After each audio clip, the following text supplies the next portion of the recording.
Councillors, if I can have your attention, please. We'll begin this meeting of the Toowoomba Regional Council. Thank you very much for your attendance today and the work that's gone in the last month preparing for this meeting. I'd like to thank those in the room who are with us today and also acknowledge everybody watching via Council's social media. In opening this meeting today, can I acknowledge the Aboriginal parties whose long lines traverse the lands we meet on today: the Western Waka Waka, the Guyabul, the Jarrawa and the Bigambul peoples, and can I pay my respects to their elders past, present and emerging, for they hold the knowledge, the rich traditions and the bold ambitions of Australia's first people. Councillors, we've got some special guests today, and can I welcome all of our staff who are here, but in particular our TRC youth leaders, Shamala, Matilda, Elisa, Fleur and Sienna. But as well as that, as we move through the issues there are in respect to youth crime in this community, which is disturbing many people in many areas and has had an impact on a lot of people, could I welcome the youth co-responder team who are here, Doug and Danielle, the team leader of the youth co-responders, Brooke Sanders, and Terry Brighton, the hub coordinator, Queensland Police Service Youth Coordinator Responder Team. Can I thank you very much for the work that you're doing. I have been getting good news from the community that you're doing wonderful work, and we really appreciate that. Today, councillors, I would like to recognise the passing and the contribution of Robert Leslie Free. Bob Free was the Mayor of Cambodia for some years, and in my early days in local government I certainly had quite a connection with him. But he was born in Toowoomba on the 13th of November in 1931, the son of Leslie and Marion Free and the younger brother of Adele. Thus began Bob's lifelong connection with Mayfair, settled by the Free family 112 years ago, when James Tyson's Felton Station was divided. He attended Nicullis School, a pony ride from home during World War II, when necessities of life were very scarce. Students knitted squares to make blankets for our soldiers serving overseas. After completing his schooling, Bob began working on the family farm with his dad and uncle, Gib Gillum. They were dairying as well as cropping and carrying out maintenance of boilers and machinery at the Felton Cheese Factory.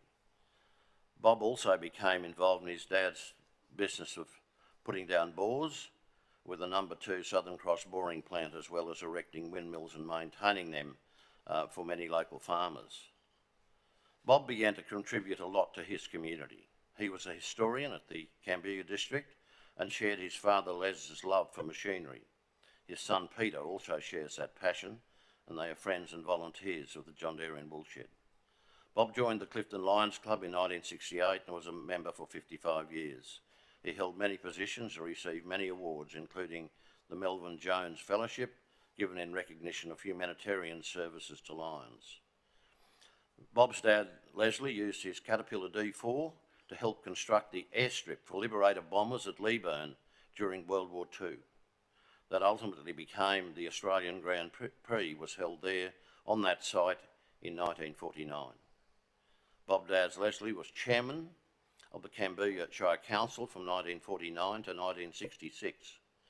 Councillor Bob Free, following in his father's footsteps, was elected to the Cambodia Shire Council in 1982 and served for 18 years, the last 7.5 as mayor.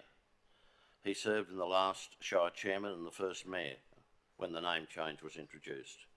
In his time, council improvements such as the installation of town water for Cambodia, Green Mountain, Wairima, Hodson Vale, Valeview and a sewage system for Wairima were carried out. He led a forward-thinking council.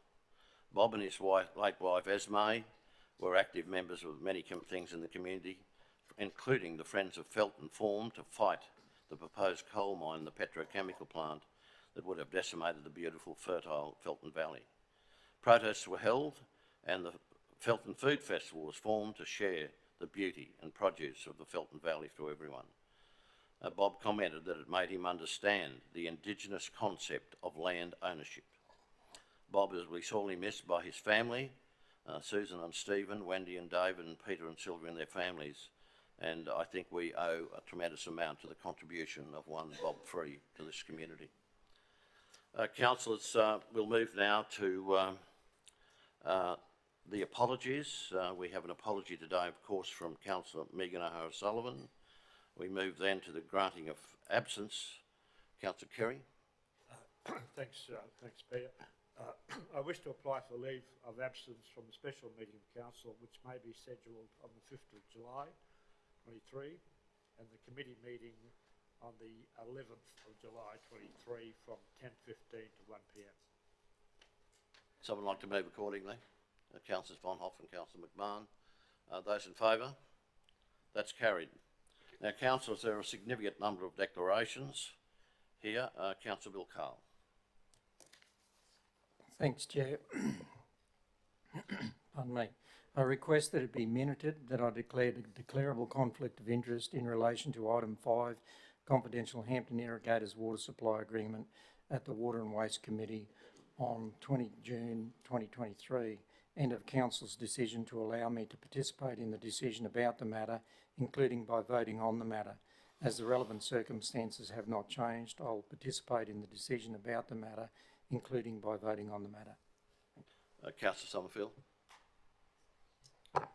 Thank you, Chair.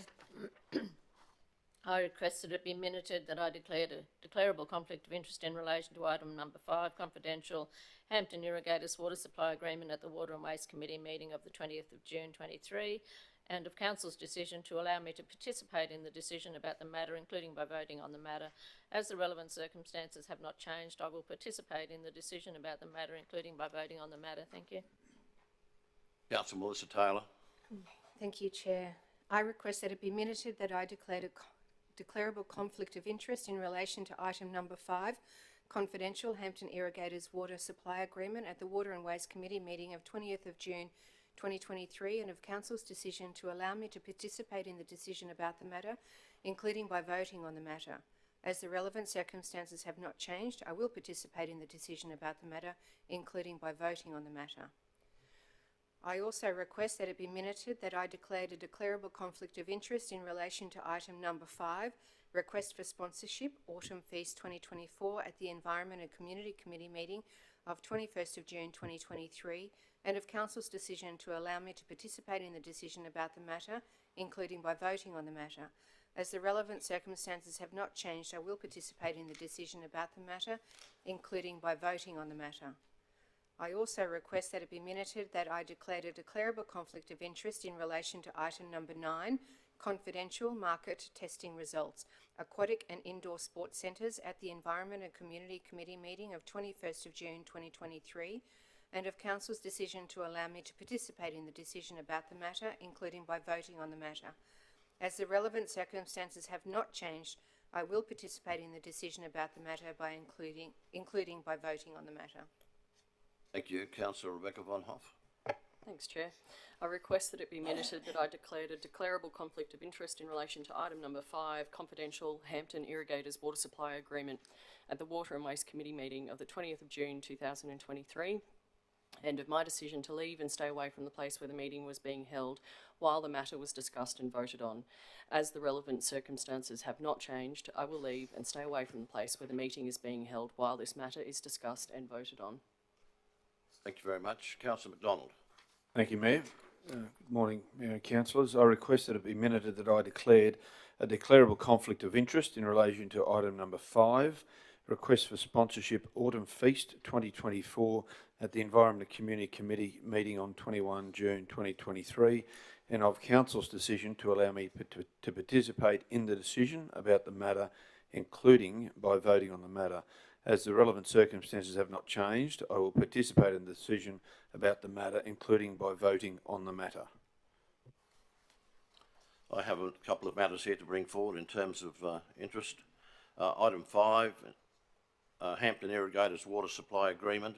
I request that it be minuted that I declared a declarable conflict of interest in relation to items number 4 and number 7, confidential Hampton Irrigators future water arrangements at the special meeting of Council held on the 28th of July 2021, and the item 6, confidential Hampton Irrigators future water supply arrangements at the special meeting of council held on the 8th of June 2022, and of council's decision to allow me to participate in the decision about the matter, including by voting on the matter. As relevant circumstances have not changed, I will participate in the decision about the matter, including by voting on the matter. In respect to item 8.3, item number 3, Inland Rail Border to Gowrie Project, Northern Program N2 Concept Rail, Road Rail Interfaces, I request that it be minted that I declared a potential conflict of interest in relation to item 4, Confidential Inland Rail Border to Gowrie BG2 Project, Northern Program N2 Concept Road Rail Interfaces at the Infrastructure Committee meeting on the 14th of March in 2023, and my decision to leave the meeting while the matter was discussed and voted on. As item number 3, Inland Rail Border to Gowrie, Northern Program N2 Concept Road Rail Interfaces from the Infrastructure Committee meeting of the 20th of June 2023 is of a similar nature and the relevant circumstances have not changed, I will leave and stay away from the meeting while this matter is discussed and voted on. Anybody else with any conflicts to declare?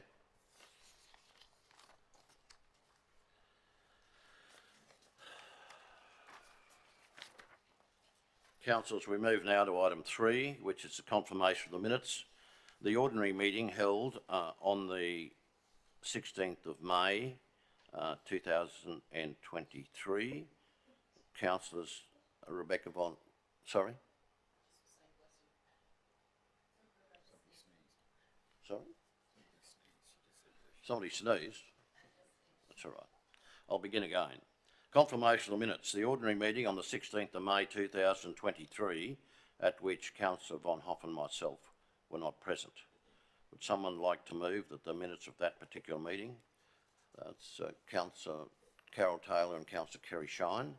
Those in favour? That's carried. The special meeting, DA, 24th of May 2023, at which Councillor McMahon was absent. Someone wishing to confirm those minutes, please? Councillor McDonald. Seconder, please. Councillor O'Shea. Those in favour? That is carried. The special meeting, the budget adoption on the 6th of June, at which all were present. Could I have a mover, please? Councillor McDonald.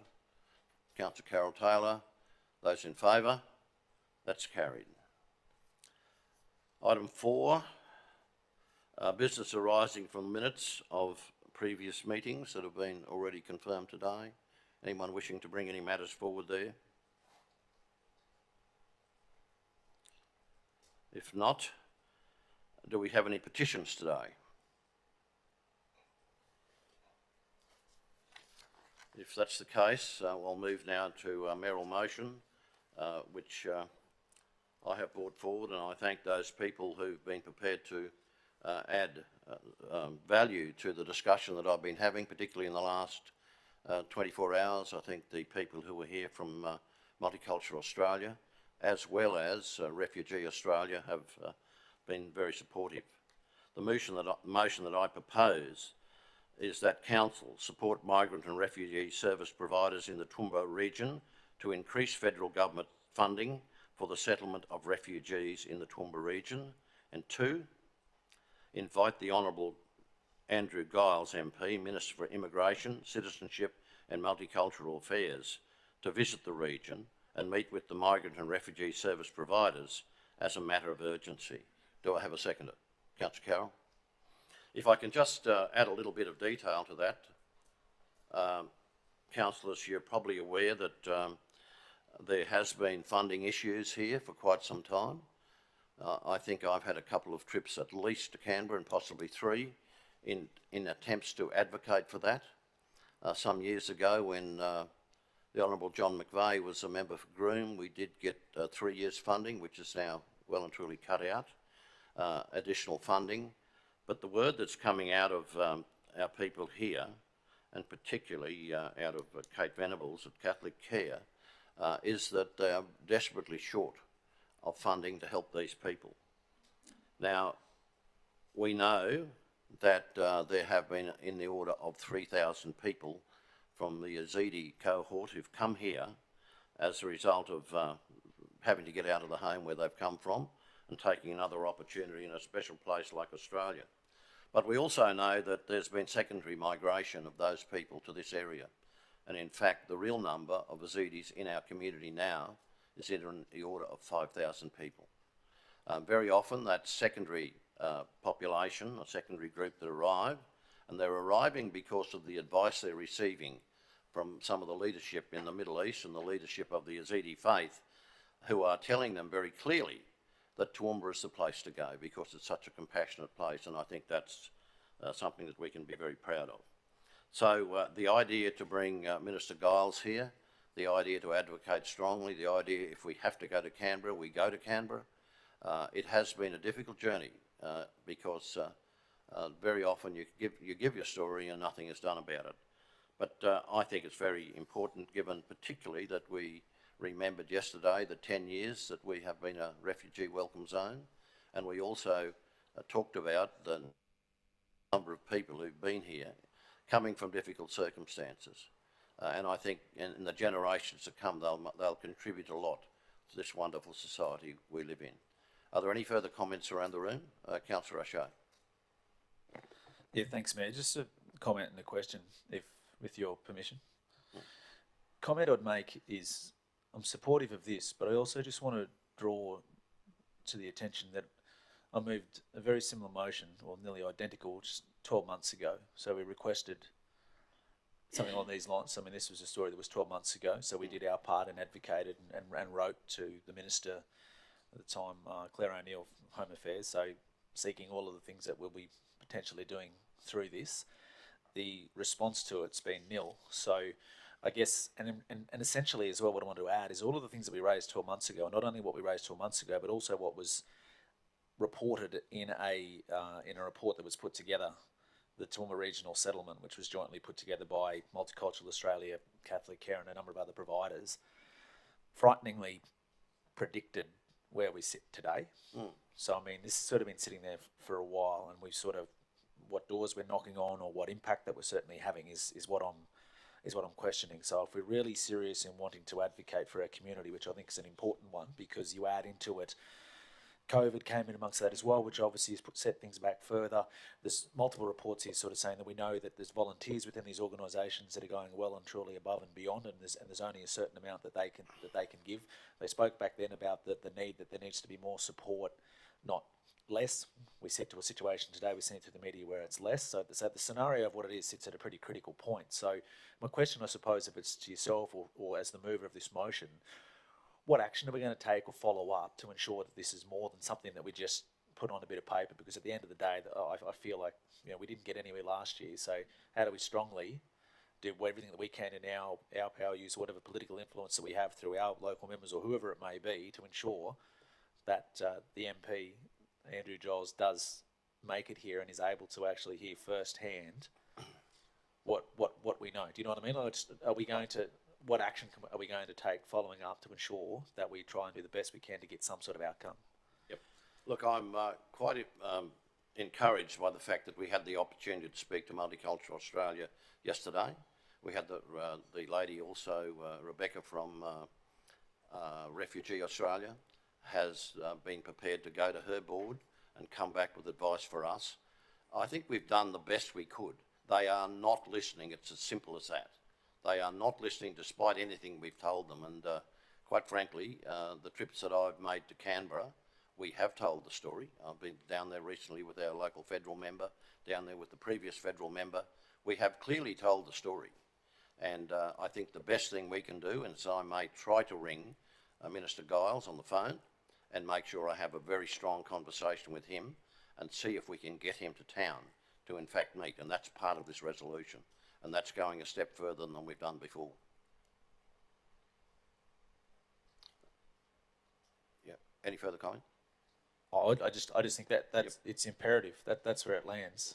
We need those that are making these decisions to be here and for us to be able to facilitate a meeting of these providers that are screaming for help, basically, and we need to do everything that we possibly can, because otherwise I fear we can wax lyrical about how wonderful a place it is and why they all come here, which is all true.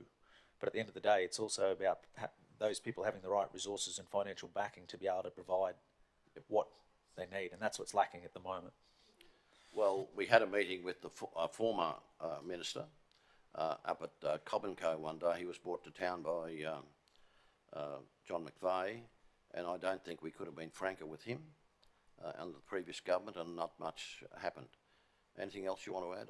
I think we've got to do the best we can, but in advocacy on my part and anybody's part, any level of power in local government, you can't guarantee outcomes. That's the sad part about it.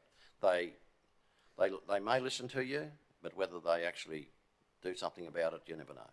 Yeah, understand that, It's a Mayor, and tough sorry, one. finding or saying it is, I agree with what you're saying there, but I mean, I think now it's time, if this resolution gets up, we need to be pretty strong. It's time for action more than words, and a meaning of the power that we have, what actions we can take to try and ensure that this happens.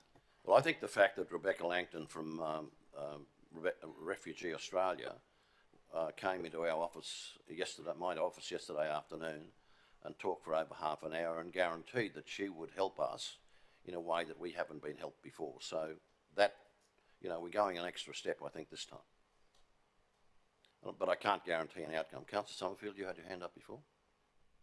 Yeah, thank you, Mayor. And I recall a meeting that yourself and Councillor Rebecca and I had in Canberra, and the Mayor couldn't have got the message across more clearly about how important it was to secure that funding. It was a distinct lobbying to try and get the outcomes that we're trying to get again now. And we don't have any more power than words, Councillor James. That's all the power that we do have, are the words. And the Mayor has delivered that message to Canberra, as he said a number of times. And I think this resolution will help progress it, perhaps. But once again, it's words. And Council itself can't be playing in the funding pool of this, because we've got enough to deal with, and we're never provided any funding in relation to this, and we can't possibly get involved insofar as funding. But what we can do is lobby, and I support the Mayor in his motion today, because words are all we have, and you've certainly lobbied hard for it, Mayor, so thank you. And I think the other point we need to make is the value that's coming out of this community, the good heart of this community. Take into account those teachers who volunteer their time at the Hume Ridge Church after school hours to give the young people who are refugees that extra little bit of help they need. Take into account the outcomes there have been, and you look at the young man who this year is the school leader at Mount Lofty. What an amazing story. 6 years in Australia, coming from a traumatic situation and having him to be a school leader. So I think, there is success that we can build on. They're the sort of stories we need to get across to the powers that be. Councillor Bill, you had a comment? Oh, just a brief one, Chair. I'm wondering if there is an opportunity in a preamble to a letter, or however is chosen to advocate, that we draw to the attention of the Minister previous correspondence and a lack of response. I wouldn't put it that way, but draw their attention to those opportunities we have taken and the response. Yep, I think it'll be a full and a complete letter, and I think that I'm happy to do whatever has to be done, and I think a very quick trip to Canberra may be helpful. But once again, you can't guarantee. It would be interesting to estimate the value that's coming out of the community financially from their own pockets to support people. That'd be another interesting thing to do. Councillor McMahon, you had your hand up. Yeah, Chair, thanks. Look, I certainly share the frustration of everyone around this table, and it's no use getting angry about it, but I suppose my question is, we call ourselves a refugee welcome zone, and we get the federal government to support us in that, but honestly, what's the point if we're not going to provide the correct services to these people once they get here? Now, I heard one of the best speeches I've ever heard off the cuff yesterday from a gent called Unwin, who was one of the first South Sudanese here.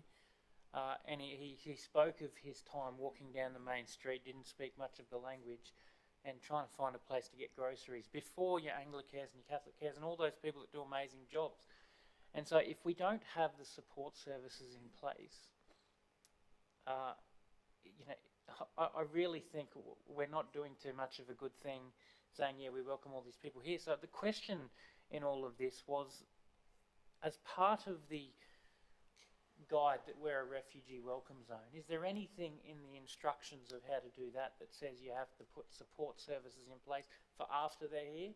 We can't just bring these people here and say, you're off to your own devices. So the constitution or the wording of what a refugee welcome zone means, and maybe this is on notice to you and your staff, but is there anything in there that says, we have to provide the proper support services ongoing for any No, newest I migrants? think the refugee welcome zone is just something that tells the story of this community who had a desire to be that. Not everybody. It was an interesting journey from day one, and there were some interesting phone calls I had that weren't necessarily pleasant. But the reality, of course, is in our situation, we've had 3,000 refugees come our way and come here directly, and as I mentioned before, 2,000 additional people who have come here quite secondary as a result of advice they're getting from their people about how good Toowoomba is for this, and that may be one of the issues, and that's the very reason we need to get the Minister here to Toowoomba to give him a good understanding of exactly where we are and why I'm familiar with those numbers, and I thank you for bringing it up, Chair. But I think as a city, we had a large population of South Sudanese come through here. There's some of them here for 20 years and, part of the fabric. We had a lot of the Yazidi population come through here. We have refugees from Afghanistan, probably Ukraine around the corner. And we're certainly poised to keep welcoming these people, but I really must stress that if we're not going to get the support services in place for after they get here, Councillor be a hard McMahon, job. that's a step that I don't want to take now. I don't want to go out there and say stop. I think the best solution is for the appropriate support. But, coming out and saying stop would have to be the last resort, really. Chair, sorry, I never at all was suggesting we Yep. stop. I was, That's please, all right. please don't ever inference that. That's not what I'm saying. I'm saying we need to get the support services right Absolutely. to continue welcoming people here. Well, I think this is an appropriate thing to do right now. Councillor Carroll? Thank you, Mr Mayor. I agree with everything that's been said here today and share the frustration. Our refugees and migrants have uplifted our community, and it works. It works because all the community has accepted them and played their part, but the services have been provided for them through the goodwill of the organisations that have been there. I think, as has been said, council doesn't have the funds, and it isn't our responsibility. We have no say in who comes here, but all we can do is encourage and lobby, and that is what has been proposed. And perhaps if that doesn't work, well, then perhaps we need to get everyone on side to have something like a big protest here in our city, and showing the federal government, who has responsibility for this funding, just how much we need it. It has only worked because of the support that has been given in the way of language, counselling and all those sorts of things. And should our people that come here not be given that support, then we will have a whole lot more other problems that have actually surfaced in other areas. So they enrich our community. Our community has accepted them with open arms, but we certainly critically need the support of the funding from the federal government, and I hope that they can listen to us, and if they don't, there are alternatives. We don't have anything else, as been said by Councillor Summerfield, but our words and our lobbying. We don't have the funds to support them. Other people have supported them and used up all their reserves in doing so. So, they're at rock bottom now, and the government needs to listen to us, and the community needs to actually lobby the government as well. That is fairly and squarely where the responsibility lies. Thank you, Mr Mayor. In the absence of any, Councillor Shine, you wish to make a final comment? More of a question, really. My recollection is that the funding that's been cut was cut by about 50%, but it was cut by the former government. Yep. You mentioned that you met with the former minister. Did he give an explanation, he or she give an explanation as to why it was cut and the justification for it at that stage? Well, my understanding is that there was additional funding we received.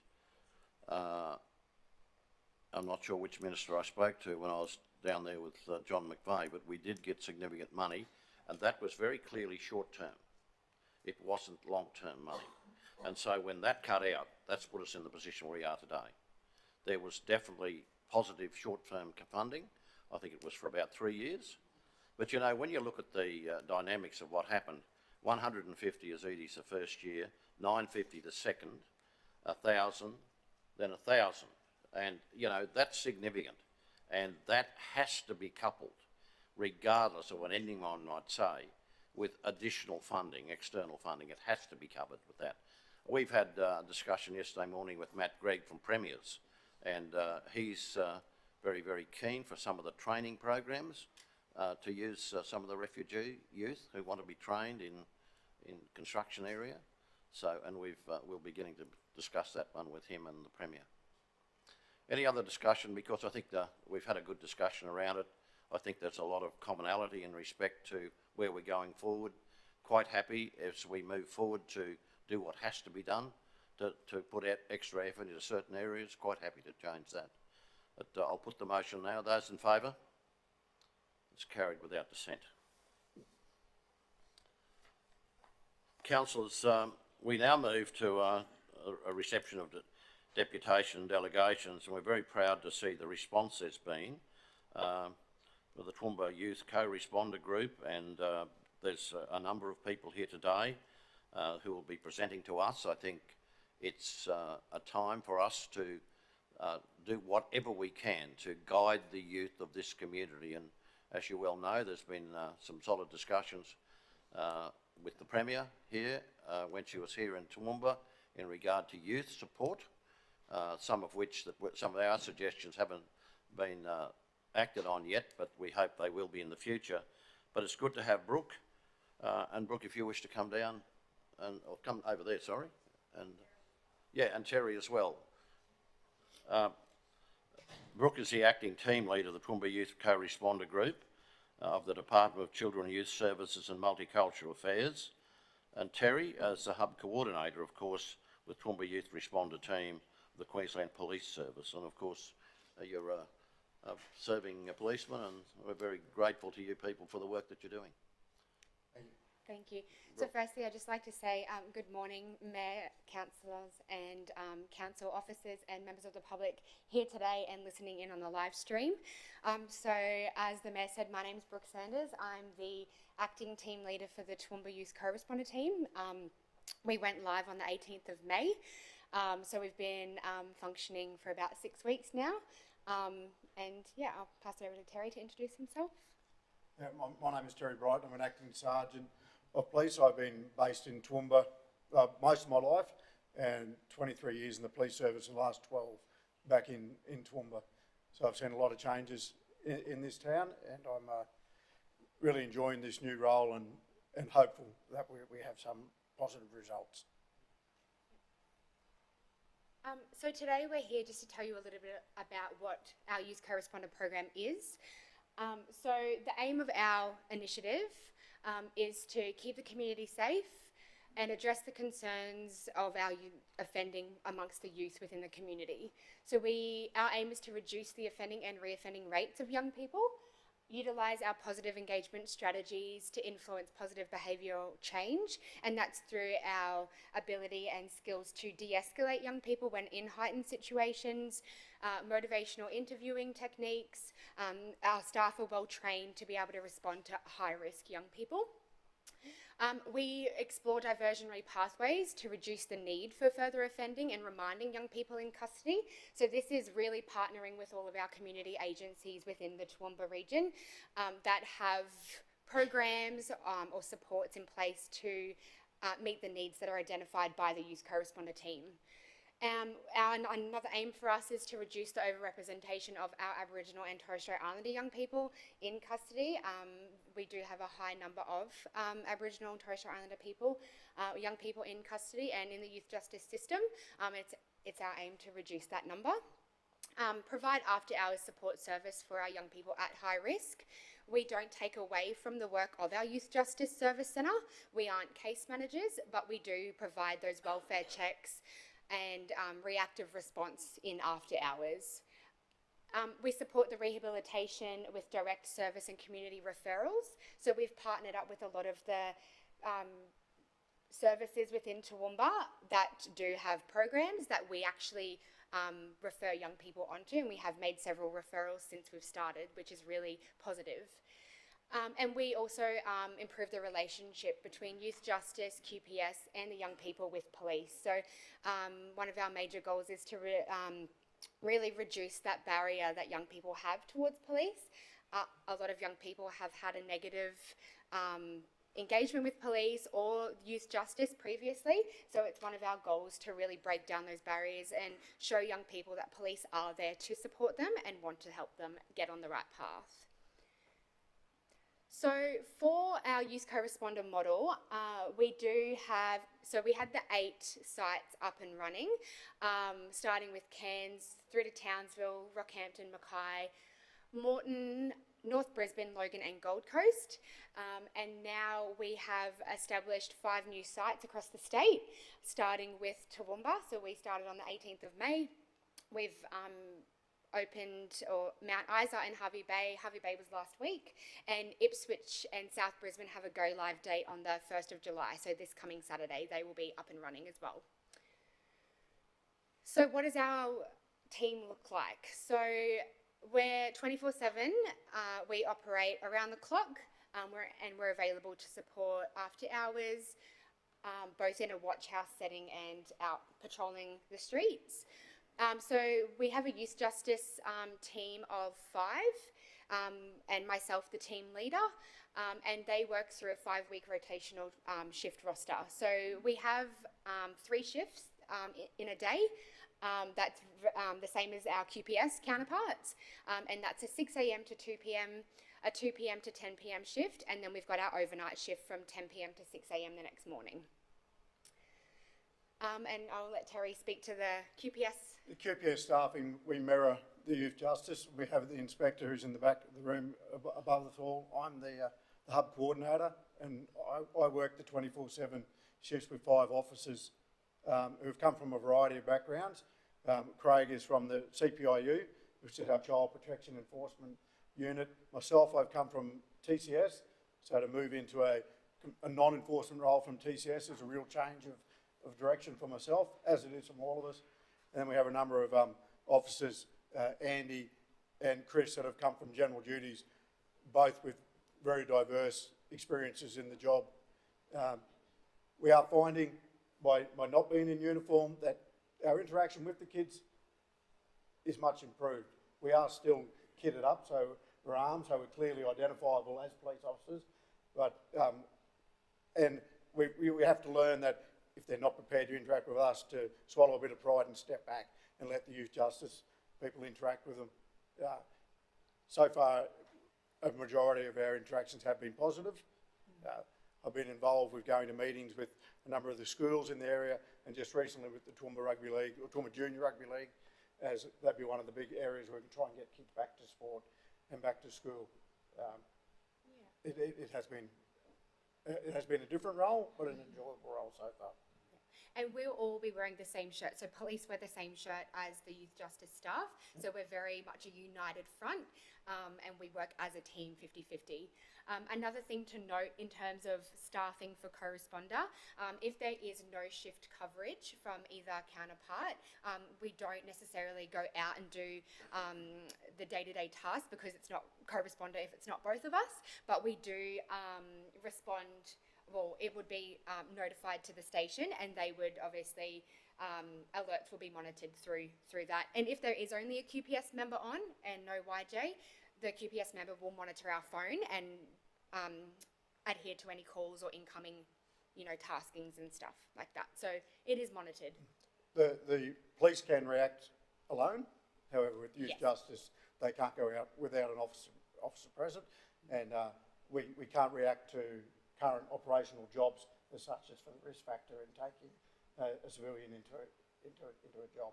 But we do generally follow up And there has been a number of occasions where jobs just occur around you, which can't be helped.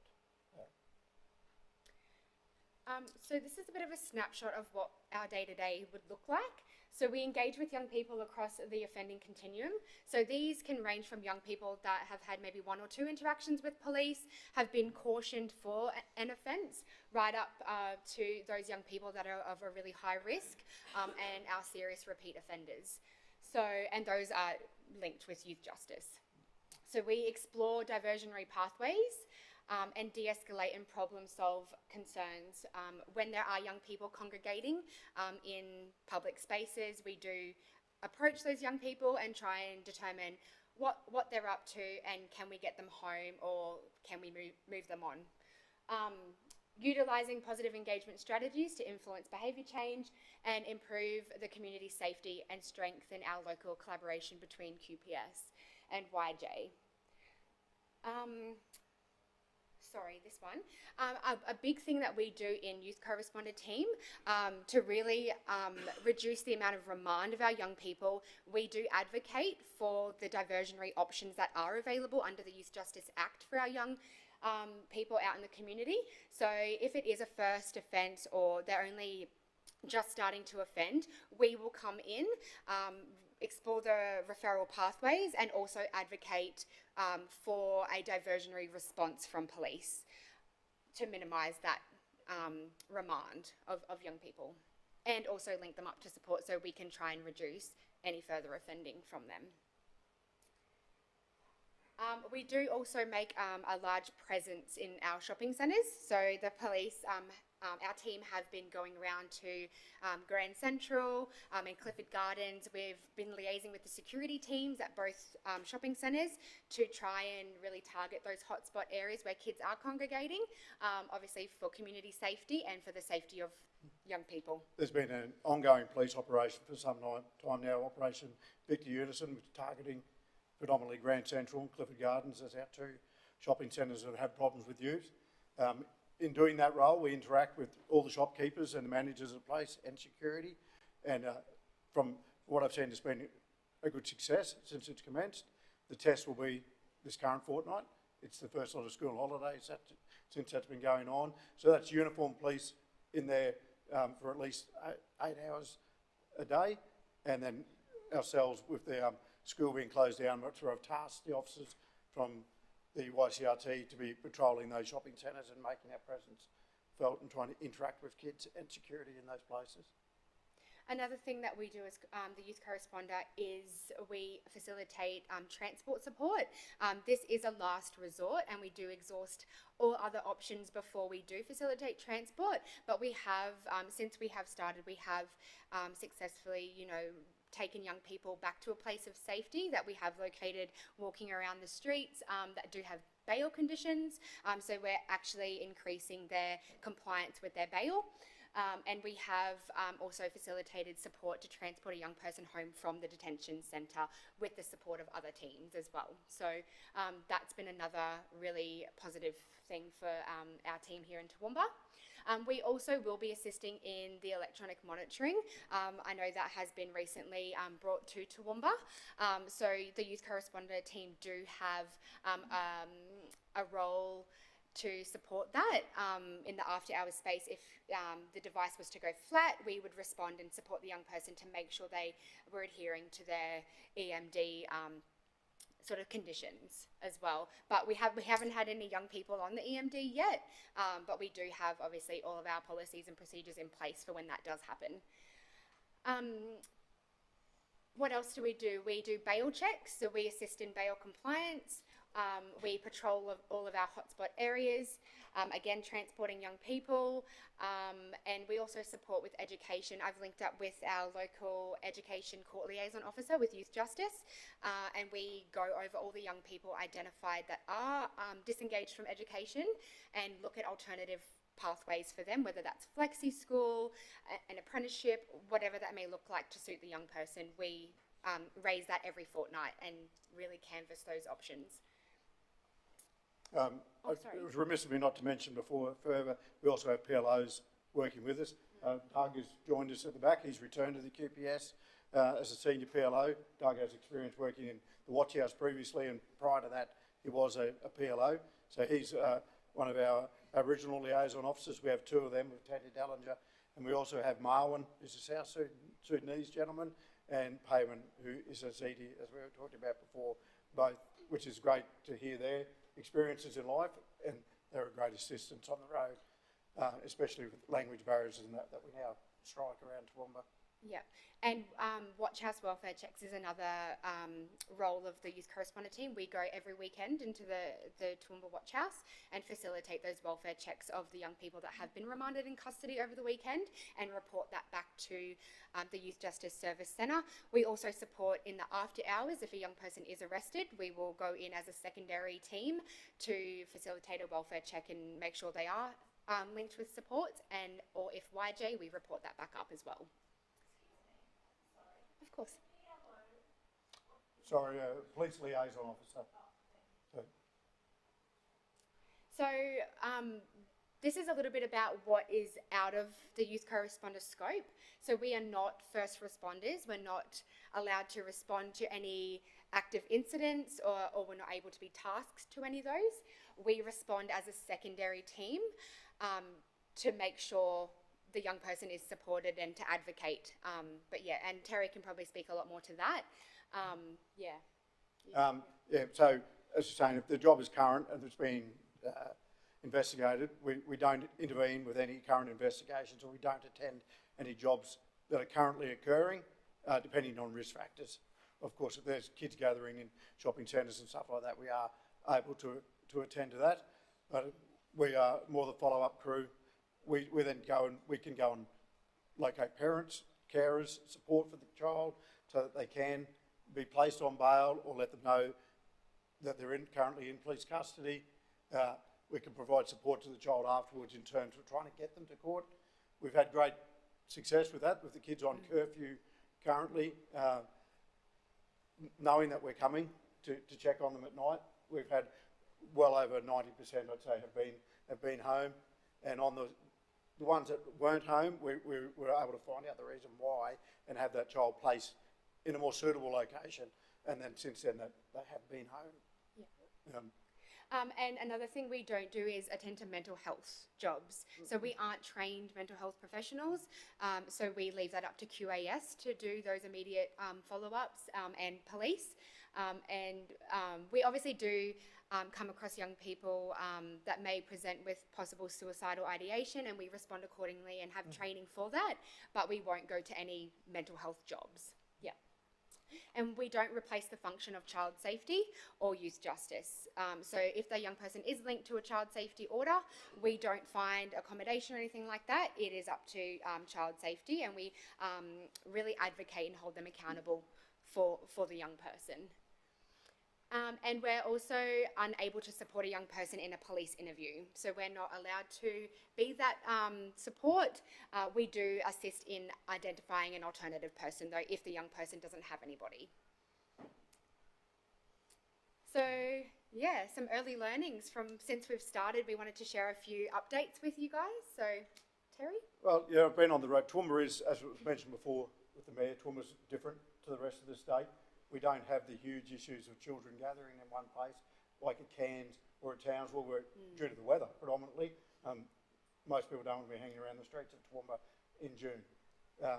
So therefore we have different issues that we've discovered. Housing is an issue for kids in Toowoomba, as you're all probably aware. We've come across the situation where children are currently residing in motels with their parents and on curfew and the likes.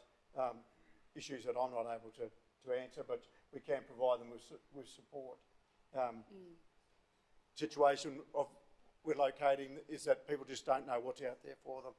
And one child that was involved in a minor incident, we had a follow-up with them, spoke to their parents, found out that the parents have 6 children under the age of 10, which is quite an effort, and they'd had no support. So we were able to put them in contact with support, with the idea, hopefully, that then those children will remain on the straight and narrow and go to school and the likes.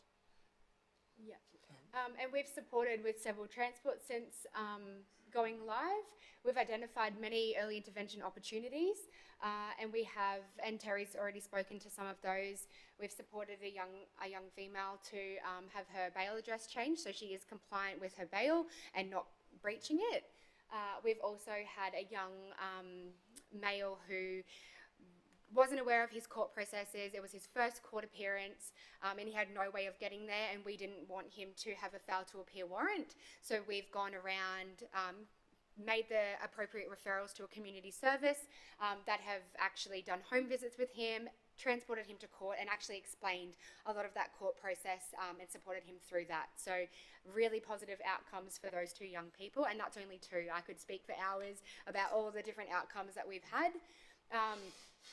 Yeah, so that's pretty much the co-respond team. We do issue to the young people wristbands with a 24-hour phone number. It's got the 000 on there, but it's also got a mobile number that is held by one of the co-responders at all times. It's been utilised a number of times by the kids. Members of the public have also attempted to use it as a shortcut because it is a faster way of speaking to a police officer at times. That's just one of the issues that we've dealt with.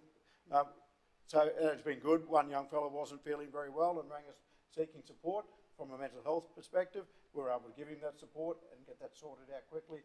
Another child who'd found herself in a situation where she couldn't get home for curfew was able to ring this number, and we arranged to have that done. We don't facilitate, we don't want to become a taxi service, but we can assist in that when we can, or we can arrange for their carers to come and get them. And we don't transport kids in custody. Another one, just to let you all know. If they are in police custody, Youth Co-Responder team are not able to transport them. We can follow up and attend the station after the math, but we can't transport them whilst in custody. Yeah. And yeah, any questions? Councillor Rebecca, you have a question? Councillor Tim? I do, thank you, Mayor, through you. Brooke and Terry, thank you so much for being here this morning, and thank you for the work that you do. And thank you for telling us how you're measuring success. My question, Terry, is for you. You've been a police officer for a long time. This is a different way of policing. So how does it feel to you, and how do you know, after all those years on the beat, that it is working? It's very foreign to me, as I said at the start. Predominantly I've worked in the Tactical Crime Squad here, so very much the enforcement agency. But also in my outside life, I've been involved in sport and schools in Toowoomba for the last, well, since my children have been back here for the last 12 years. Nothing is more upsetting to me than to walk into the watch house and be greeted by, "Hello, Mr. Brighton," or "Hello, Coach." And I'm hoping that this will be something that we can do to help out. It's not going to be a quick response. I can't say this is going to work straight away, but it's more targeting these kids that are on their way to driving around in stolen cars and the likes. If we can get those kids early, and we're targeting that through when they first start coming to police attention, we'll go and see them, or we'll go and see their parents and see what's gone wrong. Have they been expelled from school? Can't they afford to play football anymore? And we'll try and help out in that regard so that we're getting the next line of kids through, pointing in the right direction. Not saying we're giving up on the ones in the stolen cars, but that's a lot harder task to change their direction. Councillor Tim? Yeah, thanks, Chair. Thanks, guys. Enjoyed that couple of questions. So, a lot of, like, this is what we do, what we don't do, and I was probably listening more to this is what we don't do, but I want to know what it sort of looks like if you've got a 24-hour and it's 1 a.m. and you find 6 teenagers, you know, sitting in the park at somewhere, not actually doing anything wrong, but, you know, probably I know what you're saying.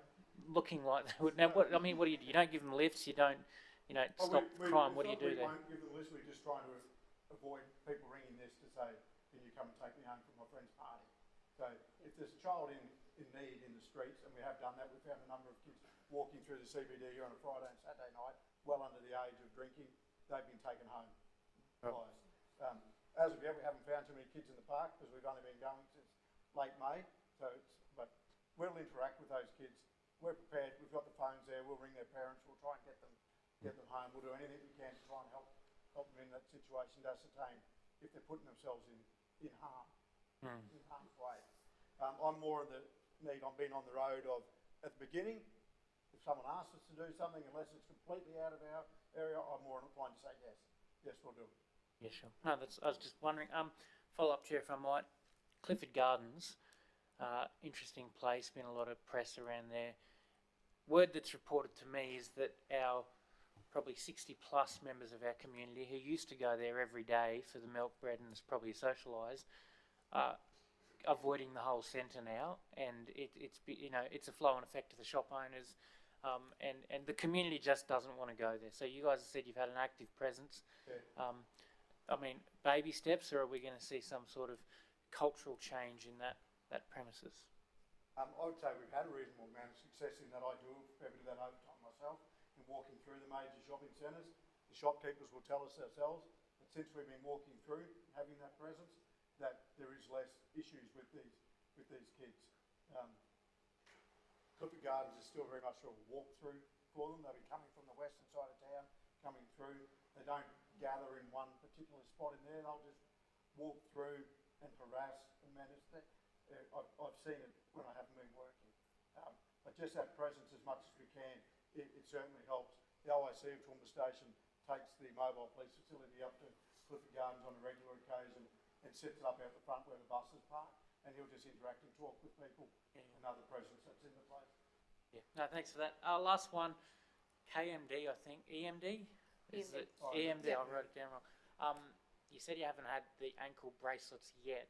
No. So are they coming, or what's Well, that? that's not up to us. Say they're available, and it's up to the judicial system. We place them on bail. When they go to court, it's up to magistrate whether they Are suitable for it. suitable. Yeah. There's a lot of them that have to answer. They have to come from a strong, supportive family, have access to a mobile phone, access to the internet, things that all of us would have, but a lot of these kids don't. And if they don't have that, then they can't be issued with one. A lot of our adult offenders have been issued them over there, and they are a useful tool when they have them on. Yeah, they can be cut off.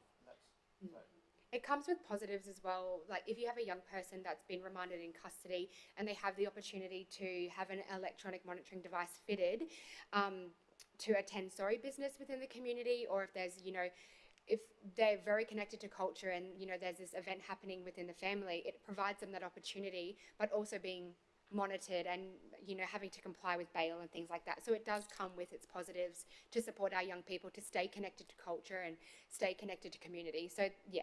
It does have. It also some stops the 2 positives. o'clock in the morning knock on the door. Yeah. If you're wearing one, then we know you're there. Yeah. You don't have to be nasty and wake everybody up. Okay, Councillor Shine, last question. Thanks, Matt. No, congratulations for what you've achieved to date and for doing what you're doing. Just a couple of things. You mentioned the word advocate a few times. Do you mean advocating to or making representations to the police or other agencies as opposed to advocating in the children's court? Do you have a right of appearance there or not? So it's more for police. So instead of, say if a young person gets, arrested for offending behaviour and the police go, oh, we're going to remand them in the watch house until their court appearance, we come in as the youth correspondent team with knowledge of the Youth Justice Act and go, these are the diversionary options available to you as a police officer in response to offending behaviour. So if it is a first offence, they are, like in the Youth Justice Act, it states that they are entitled for a caution or a restorative justice process as a first response to offending behaviour. So to reduce that remand, we come in and advocate and educate QPS on the different diversionary options available to young people. Yeah. And you're receiving a reasonable response in that regard? Yeah, and most of the QPS know of them and are very well adapting to responding to young people that have committed offences, and we have seen that they do consider those diversionary options in the first instance. So, yeah. We've also, on the other side of it, Councillor, is that we've got a lot of experience in the police there, so if we have young officers at arrest, we can assist in objecting to that young person's bail and giving them advice as to what we need to be putting in those applications to the court to try and keep the child in or at least put them on some stern bail conditions. For community safety, yeah. You mentioned the issue of trying to get kids into sport or back into sport or what, and there's a cost involved there, as we all know, in terms of buying uniforms or paying membership fees and all the rest of it. Do you have funding to help out in that regard, or how do you get over that one? We haven't yet, but I know through my dealings with community sport, there is funding at the start that we probably need to just bring that into line with the club so that their registrars are aware that, just off the top of my head, I can't remember what it's for, but you can apply there for funding to have half of your fees paid and the like. And I'm sure with some of our bigger sporting clubs, I'm tied up with Highfields Rugby League, but I'd imagine with Valleys and the likes, and many other sports, if I went to them and said, there's a young kid here that can't play sport due to his circumstances or her circumstances, that they would probably help out. And that's where we can step in. And That's another way of advocating. Yeah. Yeah. And a lot of the funding will come from us making those referrals to services that do have the funding to be able to support, young people, Thanks, Councillor Shine. We might just move towards the end of it now. What's the number for the co-responders if I see something and I want it to happen? I've got it. And is it publicly Yes, available? this number is public, so it gets handed out to the kids and the phone just goes from crew to crew to crew. Righto. So the phone number is 0488 718 648. Yes, I think it's important that, people know that. Look, thank you very much for the work that you're doing. It was just a few weeks ago that I was chairing a meeting of mayors out in St George, Darling Downs and South West, so going right out into some of that country, and some of the work that the police and their offsiders are doing out there in terms of training people, doing things. The wool industry is growing with fencing and that kind of thing out west, and they're teaching a lot of young people and getting a good success rate into becoming shearers and picking up wool and classing wool and all that. So there's opportunities that are being given by, these were police officers who were doing this with the help of a few people. And, I have coffee with a few of your police colleagues some mornings, and there's no doubt they don't say much, but it must be a very frustrating thing as a policeman to do the work, to catch someone, to do what has to be done, and within 24 hours, due to the judicial system, they're at it again. So that's what we're up against. Now, some time ago, we had the Premier in my office, and Mike Kaiser, her offsider, I don't know what, he's a DG in some area there, but they've been in contact with us, and I've been also talking to the CEO of Lifeline, Rachel Patterson, who's an ex-police service lady. It's pretty amazing, really. And I think, as we talked about before, Toowoomba is different to Mount Isa, to Townsville, to Cairns, to Logan, those places. And we put the proposition to the Premier that and Mike Kaiser, that there be a youth coordinator here. And, youth coordinator who was working with all the different groups, whether it be the sport, the churches, the support that you people have, working with the schools, working with potential employers, just to try to get some good things happening.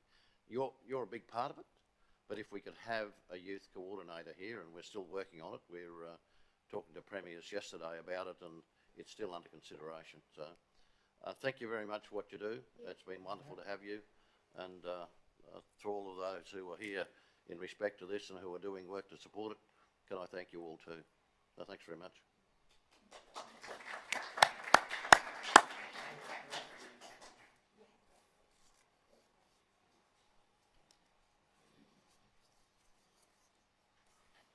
So all of you, thanks very much for being here, to all the staff who are here from the different services.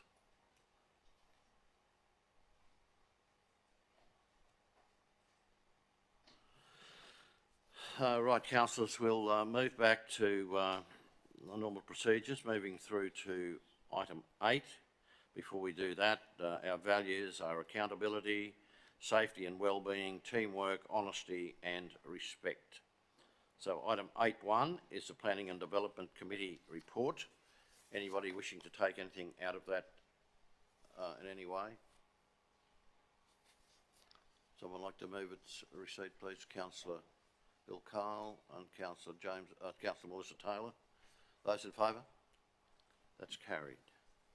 Now we move to item 8.2, the Water and Waste Committee. We have two confidential matters there, and we have declarations which Councillor Von Hoff, when we get to that. Does anyone wish to take anything out separately and deal with it? Councillor? Yes, Summerfield? item 5, if I could please, Mayor. Item 5 is out, okay.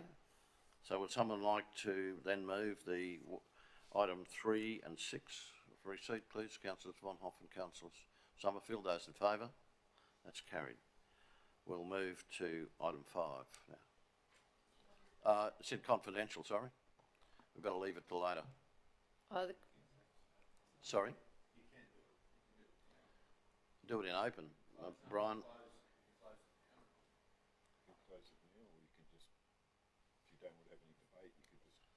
Is anyone wishing to debate? I've only got one question, and that wouldn't be a confidential question. Mayor, do you want me to read out my conflict or just? No, we've Right got here. you've read that out. Great, thank you. So I seek advice. Do you want to close the meeting down, everyone out of the room except councillors? Look, Councillor Summerfield said that there's the question she has isn't, but Councillor Rebecca leaves now before we discuss that matter, so. Thanks, Chair. And then we decide whether it's got to be done in confidential. Yeah. Yeah.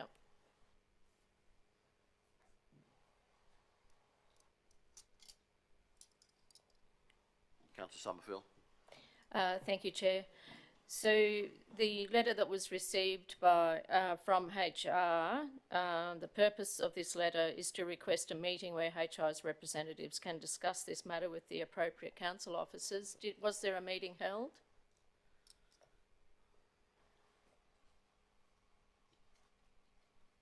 No, there's no meeting held. It was addressed at the higher level as to whether council even wanted to entertain revisiting the agreement.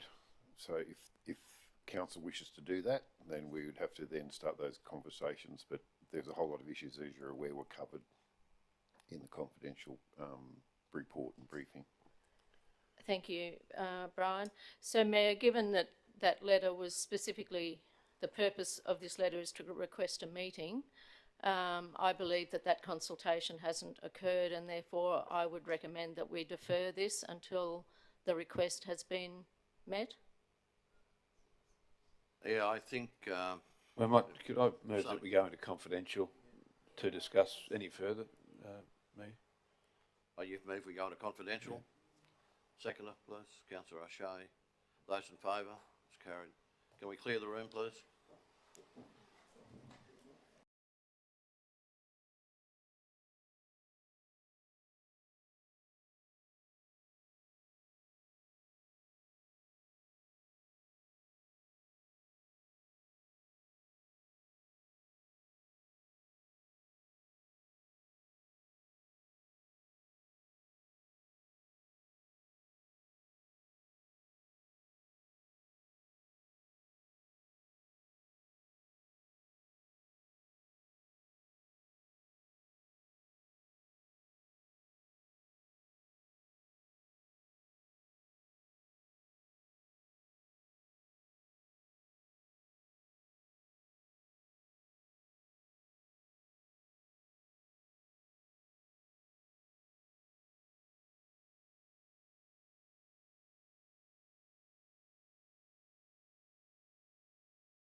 about that. I agree.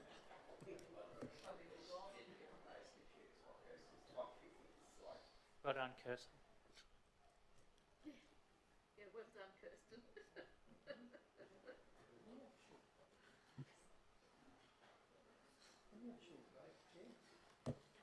Yeah, after this one.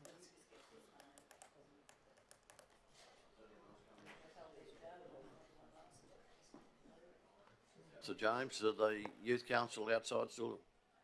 Anyone else wishing to come in? I think would almost be morning tea time, so the motion is before you, that council not accede to the request of in their letter dated the 27th of February 23 from Hampton Irrigators to renegotiate the water supply agreement executed on the 13th of June 2022.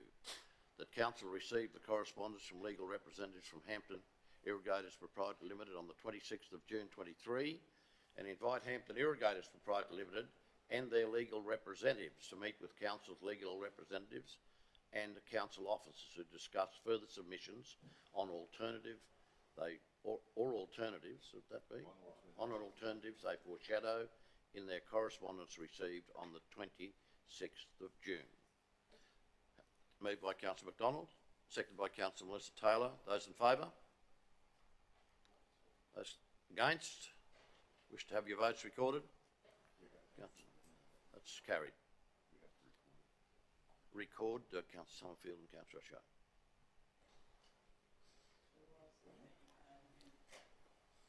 Do you want to adjourn now? Councillor McDonald has moved. We adjourn. Councillor Summerfield has seconded. Those in favour? It's carried.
at 12. John Butcher, he doesn't want to see all Anson Cook.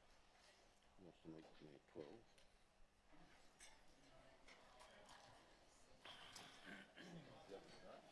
Hey? No. He particularly doesn't want to see some people. Hey?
Councillors, there is only the one item in there. Is there anyone needs to, you're happy to move? Councillor Carroll, this is item number 3.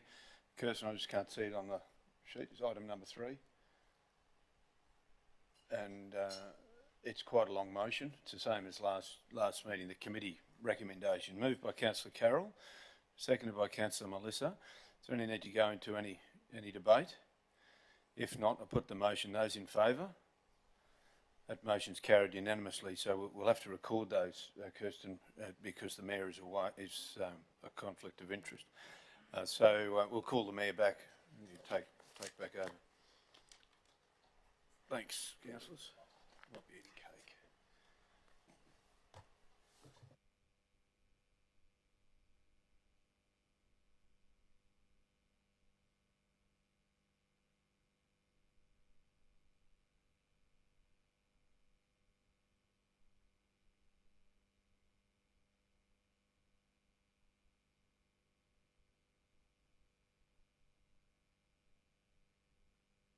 Thank you, Councillor McDonald. We'll move now to item 8.4, which is the Environment and Community Committee reports. There are 3, 4, 5, 6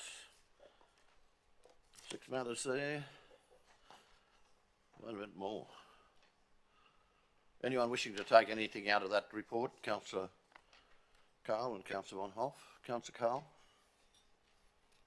Yeah, item 5, request for 5 sponsorship. is out. Any other matters to come out? Councillor Von Hoff? Item 4, please. Item 4. Any others to come out? No others to come out. Would someone like to move that items 3, 6, 7, 9, 9 is separate? Well, 9 is not. It's in. Yeah, 9's okay. That's what my understanding is. Melissa, you're suggesting you got a conflict? Item 9? I did have a conflict. Do you need me to read that again? No. It was decided I am able to sit in the It meeting. has to be pulled out so that your vote can be recorded. Sorry, my apologies. Yes. Righto, so we're dealing with number 3, number 6, number 7. Do I have a mover? Councillor O'Shea, Councillor McMahon. Those in favour? That's carried. We move then to item 9, where Councillor Taylor has declared a conflict.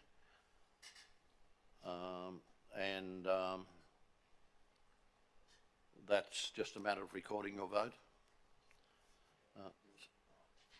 Someone wish to move it? Councillor McDonald, Councillor O'Shea. Those in favour? It's carried. Councillor Melissa Taylor voted in favour for recording purposes. Right, we'll move back to item 4, which is review of the 2.68 council controlled tree management policy, currently named 2.68 street and park tree policy. Councillor Von Hoff. Thanks, Chair. I don't intend to re-prosecute this. I just would like my vote to be recorded. Someone like Mayor, I'm happy to move the moved by Councillor McDonald, second by Councillor McMahon. Those in favour? Those against? Councillor Von Hoff and Councillor Melissa, would you both like your vote recorded? Right, we then move to item 5, which Councillor Carl, you've asked to pull out. You wish to? Yeah, thank you, on the matter? Chair. Chair, I'd ask council if they'd mind if we went into confidential closed session for a bit. And it's just on the basis that I'd like a legal opinion, seek some legal advice. And part of that is around correspondence that all of us councillors have received recently, and given the circumstances and surrounding that correspondence and other, I think I'd feel comfortable if I could ask Bailey for some advice. Bailey, would you like to come forward, please, in respect to the Autumn Fest funding?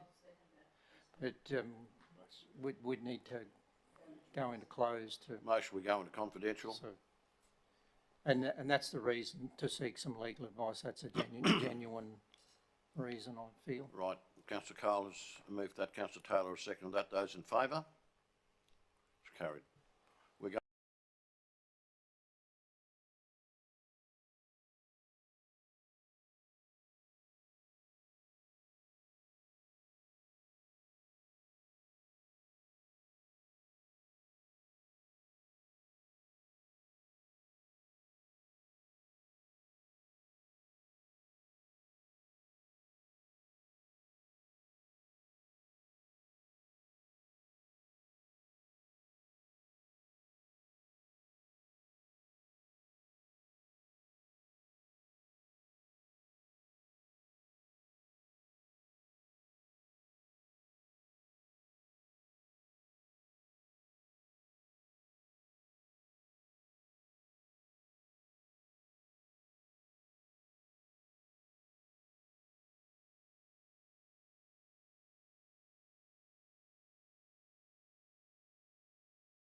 Just before you go, we may well just adjourn after this, have lunch. That gives Bailey, it's a little bit like a couple of weeks ago.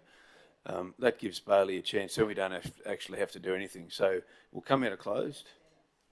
Come out of closed. Come out of closed. We've done that, so come out of closed. We'll just wait for the hundreds of people to come in.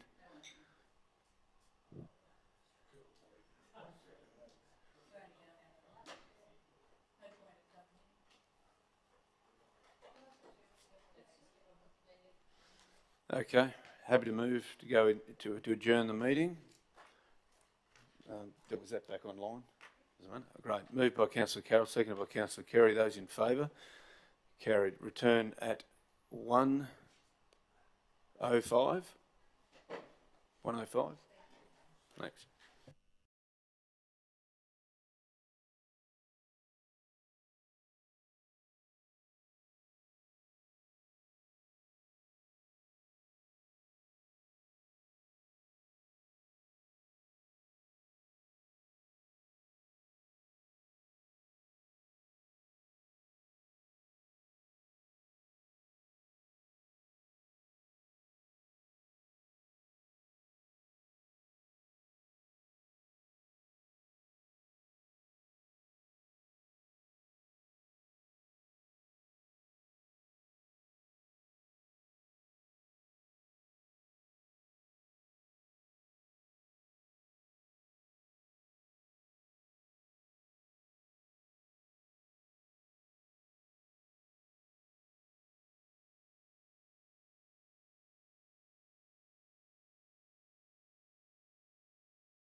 Well, councillors and those watching online, welcome back to the ordinary meeting of council. We are back to item number 5, which is the autumn feast, and there's a motion before us, and acknowledge the council officer's assistance to put this motion for us to consider. Councillors, would you like me to read that through, or are you happy to you want me to read it through? Okay. 1, that the Toowoomba Chamber of Commerce, happy for me to read it through? That the Toowoomba Chamber, thank you, James, that the Toowoomba Chamber of Commerce be advised that council declines its offer for council to provide a naming rights sponsorship of $150,000 relating to Autumn Feast 2024. And number 2, that the Toowoomba Chamber of Commerce be advised that council, in principle, is willing to consider supporting a sponsorship for a sum of up to $100,000 for the Autumn Feast 2024, subject to the following: A, a new sponsorship application being submitted to council containing a variety of sponsorship levels up to $100,000, the Autumn Feast 2024 event budget and detailed event proposal. B, any future sponsorship agreement entered with the Chamber for Autumn Feast 2024 containing event deliverables and key performance indicators. C, any future sponsorship agreement clearly identifying that if the Autumn Feast 2024 does not proceed, the sponsorship provided by council is refunded within 14 days of council issuing such notice. D, sponsorship funds, if approved, to be paid in instalments under management delegation and the negotiated sponsorship agreement. And E, council considering the revised sponsorship application pursuant to council sponsorship policy. They're both items 1 and 2, the motion. We're happy to go for someone to move that motion. Moved by Councillor Rebecca. You're not... I just wanted a question, Chair, if I could. We'll get a seconder for that.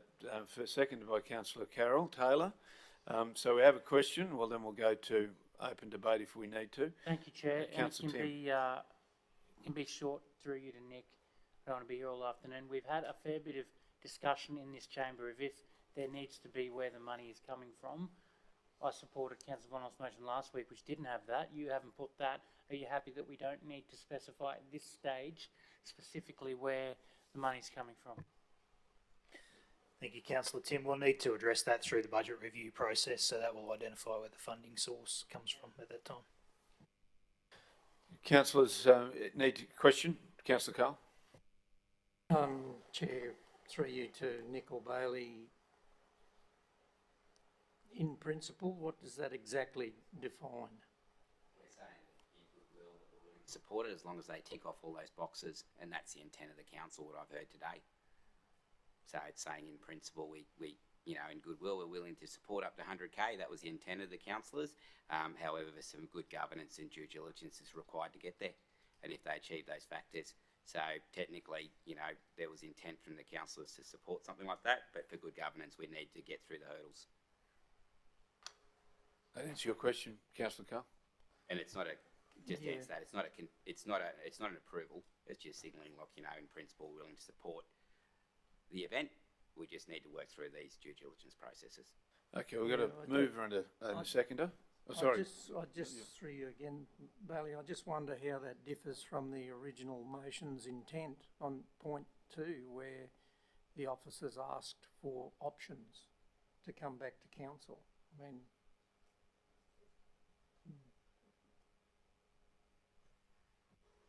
it does differ. Hearing the councillors in the room that, you know, in principle, like, they're willing to support it, but subject to, you know, a good governance and due diligence. So that's sort of reflecting the words. Obviously, when the motion goes up, if the majority of the room doesn't like, in principle, that they're willing to support it, they can vote it down and we can look at some new wording.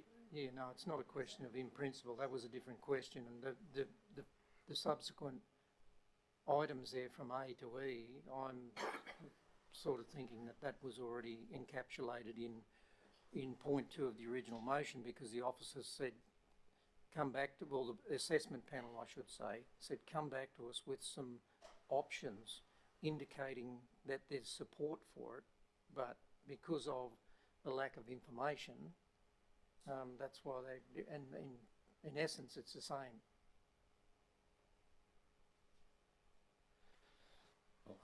This is probably just going into a little bit more detail into what we're actually requesting back, I guess, focused on the concern that some councillors had around that governance and detail, and certainly the advice from our legal team. Are you happy to, on that? Councillor Shine, question? Yeah, just a question, a bit finicky, I think, but in C there, it refers to issuing such notice, but there's no reference to any notice before that. Is there?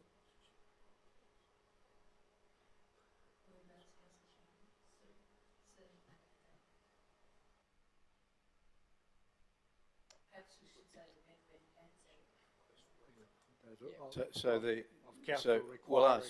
Might just ask Bailey to answer that question. Yes, it's just putting the intent is if it's cancelled, we want the money back 14 days from serving a notice of some form. So it's just sort of, we can sort of have a look at that and say any futures must clearly identified. We can leave it as if the funds are refunded. We don't need to go into the detail of 14 days if you prefer not to. So we just say clearly, the detail of that can be included in the agreement, the process in a short clause. So we can leave it at. So removing Councillor Shine within to notice is what the suggestion is. Is that what you're? Yeah. Oh, full stop after 14 days. So remove of council issuing such notice. Your Bailey, you got no. Fine. Okay. Mover and seconder, are you comfortable with that? I approve it, actually. I think it is just much more concise. Sure. Okay. Beg your pardon, James? Councillor O'Shea. Yeah, sorry, Chair. So, 14 days of what? I would have thought of such notice actually is cleaner, because the announcement comes out, the event has been cancelled, so council issues a notice that we want the refund. It's within 14 days when we issue the notice. That's what it was. My suggestion is that the detail can be included in the agreement, and I would leave it at just refunded. So I didn't want to get into a legal debate with another lawyer in the room. So the advice from Bailey is to actually do a full stop after refunded, and then that allows for the agreement. Mover and seconder, comfortable with that? So, councillors, the motion is there before us, just with that minor alteration. Is there a need to go into debate, councillors? Councillor Carl. So, the mover, Councillor Carroll, would you like to? Oh, sorry, Councillor Rebecca. Thanks, Chair. The arguments for doing this are the same as last week, and having respectfully heard the statements made from my colleagues around the room, rather than we say no to Autumn Feast and the Chamber of Commerce's proposal, what we're looking at here is saying yes to a lesser amount with the intent that this gets it off the ground. This gets it off the ground. Council does not have naming rights, and this is a benefit for the community because we want activity, we want liveliness in our community, and we want business to thrive. We want people to have things to do that are enjoyable. We don't want to be sleepy. We want to be a vibrant community, and we want to be a council that is a place where innovation is welcomed. Thanks, Councillor Rebecca. Councillor Bill, against? Yeah, thanks, Chair. Let me state quite clearly and categorically that I support the notion of an event at this time of the year. Absolutely, but I go back to what I spoke about last week, and inclusive of that is funding.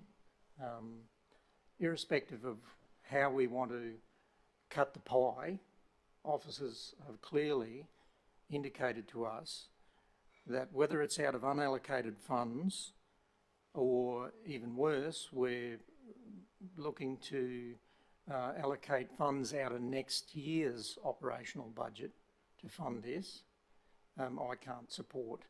Because in effect what we're doing is other community groups and organisations are missing out on that round of funding, that allocation into next year's budget.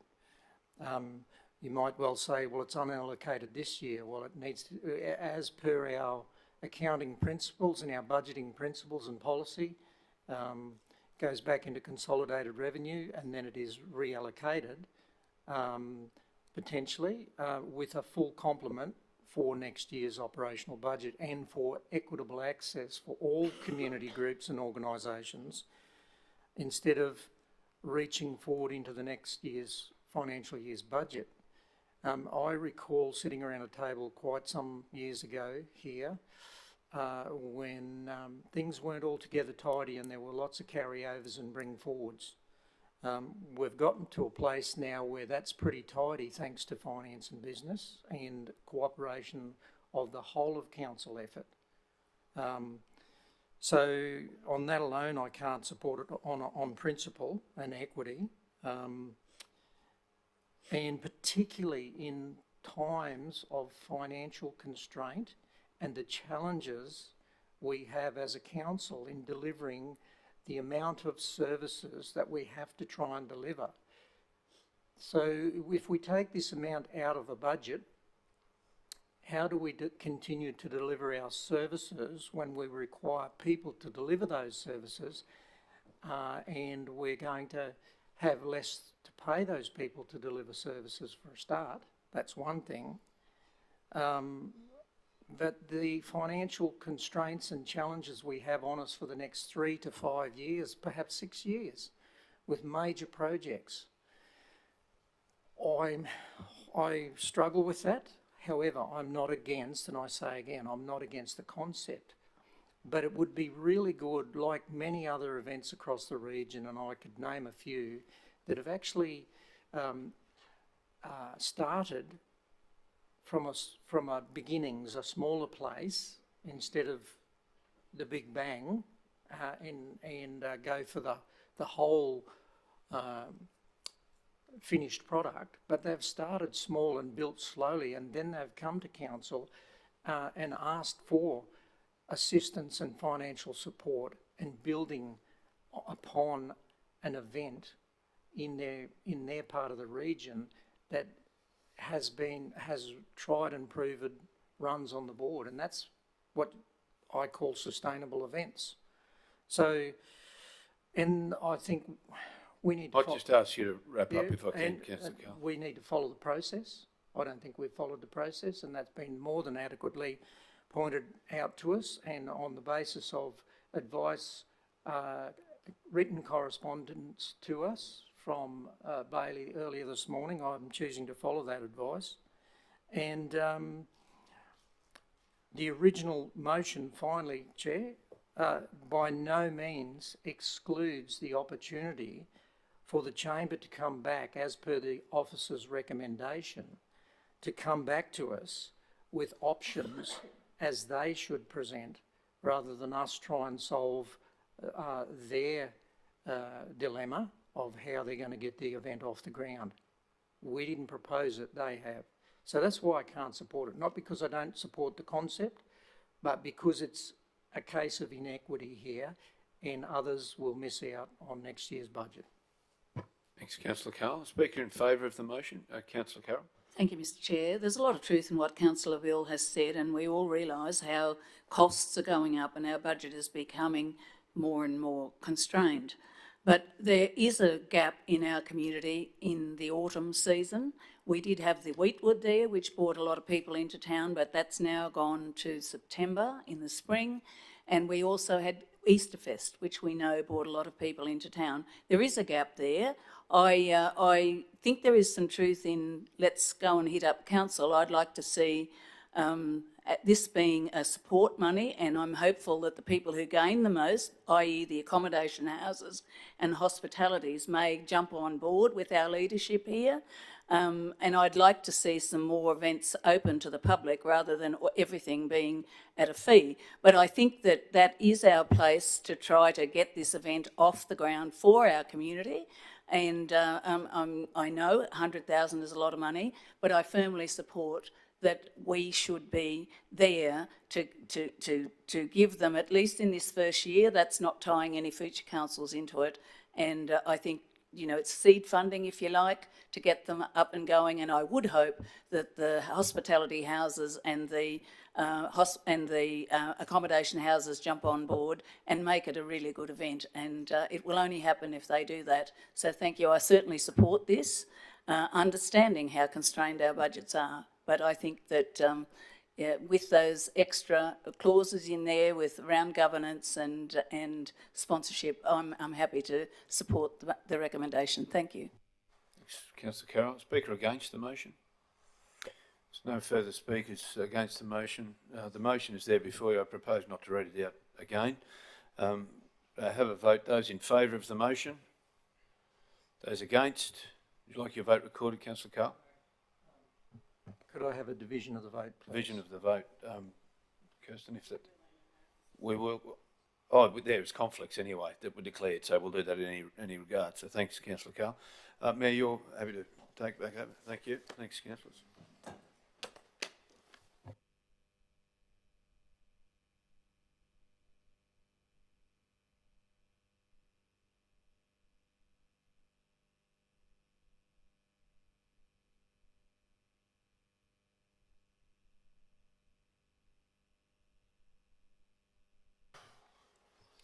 Councillors, I believe we're at point 8.5, item 8.5, business and finance and business strategy. There's a matter there regarding the sale of land for overdue rates, quote on tender consideration plan for procurement of concrete products, derivative policy and asset revaluations. Anyone wishing to take anything out?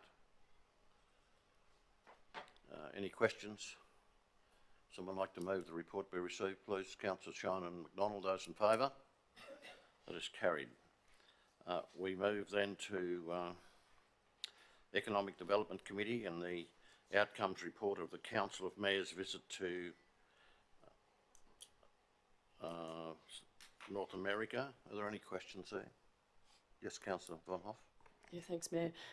You were away last week, so we just moved it for noting to this time. Just generally speaking, can you tell us and the community a couple of the big lessons or the big learnings that you can take away from the trip for Toowoomba? Well, I think the opportunities there are, particularly in places like the Silicon Valley and surrounding areas, and the arrangement that the Wagner family had with Virgin Orbit. And I'm not sure how that's going now, but that was absolutely outstanding.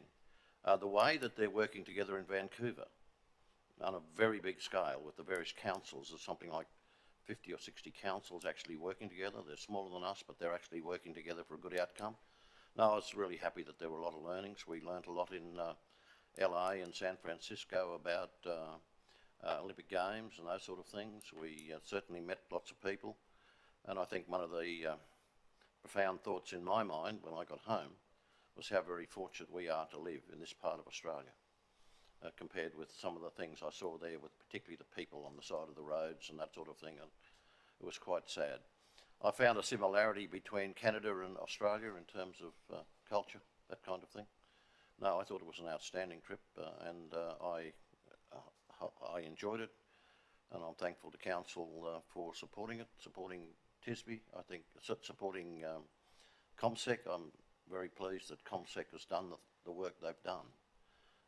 You know, if you look at the city deals, if you look at the 45-minute region, if you look at the Olympic bid, all those sort of things have come together by a group of councils working together. And that was the very thing we saw in Vancouver, a group of councils actually working beautifully together. So if there's anything else you'd like to know, we can go a bit deeper into it.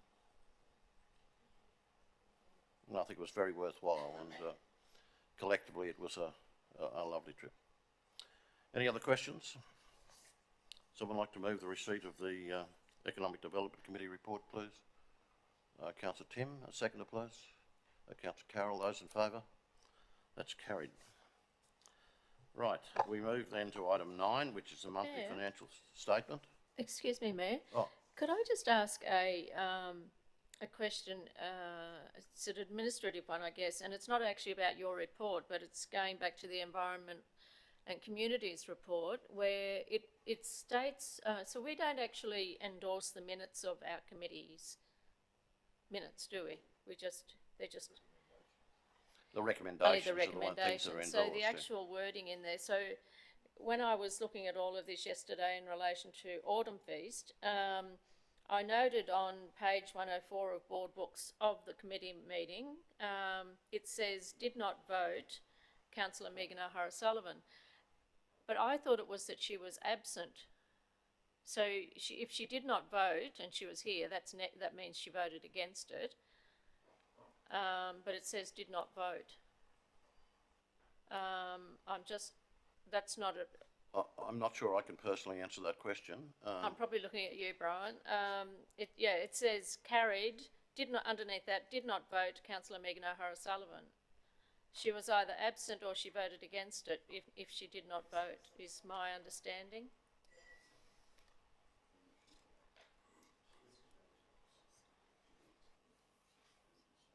Was that last week? I think she started the meeting and she left halfway through the meeting, so she Yeah. didn't vote, even though there's recorded that she'd started the meeting. Well, it should be recorded that she's absent, not that she did not vote, because looking at that, it means she's present and she was absent. But I think in the previous to that of the minutes, it would say that she'd left the meeting and didn't return. So if that was the case, you could probably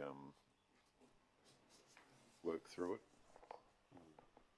So could we get that? Does it need to be corrected? I'll leave it with you. Documentation, I'm sure that you can get it for you. We'll just bring it up just for a second.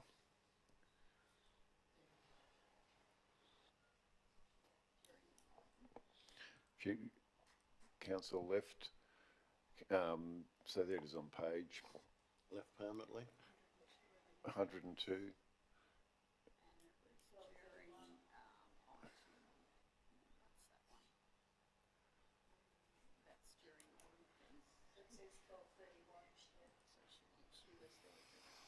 She was there for the discussion and then she left, permanently retired.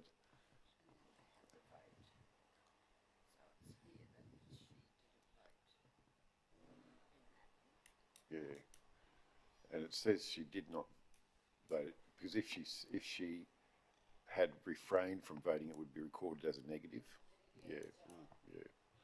So that's not recorded as a negative, that just says she did not vote.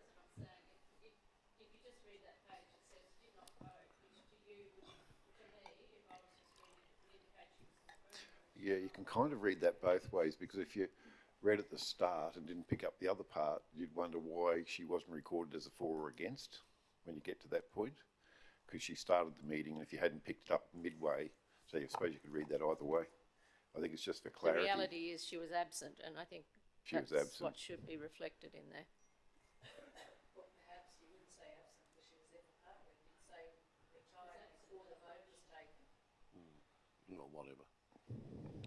I thought it looked pretty obvious there in that documentation, but we can improve it if need be. I think it's spelled out when she left. Do you want to change it? Do we need to change it? We can change it just to make it sure it's very clear. Just say not present for the vote. Would that be? Did you wish to make a comment, Councillor Jones? Sorry? I've got a similar query or clerical question, surprisingly. I was going to ask about this after, but just if you want to talk about accuracy of the minutes as well, there's one of those motions that says I voted against when I actually voted for. It was the first one. Sorry, I just got to get the page up here. I remember looking at it earlier, trying to bring it back up. From the chair, it said, but it indicates that I voted against. It was the first. It was the first motion that was put in regards to it. Sorry, I just can't find it. Yeah. Yeah. Yeah. Yeah, that'd be that one. That one, it would be. Yeah. We'd have to have a look to clarify that. We can correct it at the next. Doesn't really matter. meeting if you wish. It's done now, to be honest. So I was just curious if it needed to be back there. But it's incorrect. That's what I'm flagging. So it's this one here, councillor. Take a note. We'll take a note. Does there need to be something formal in respect to that in terms of a council vote, or? You do that at the next meeting.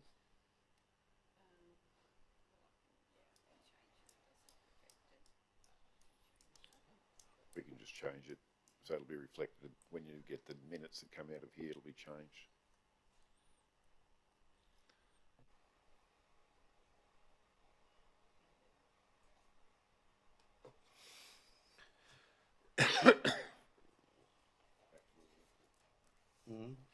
You comfortable with that, Councillor Sommerfield? Yes, Chair, I think Brian said they were going to change it, so thanks. Okay.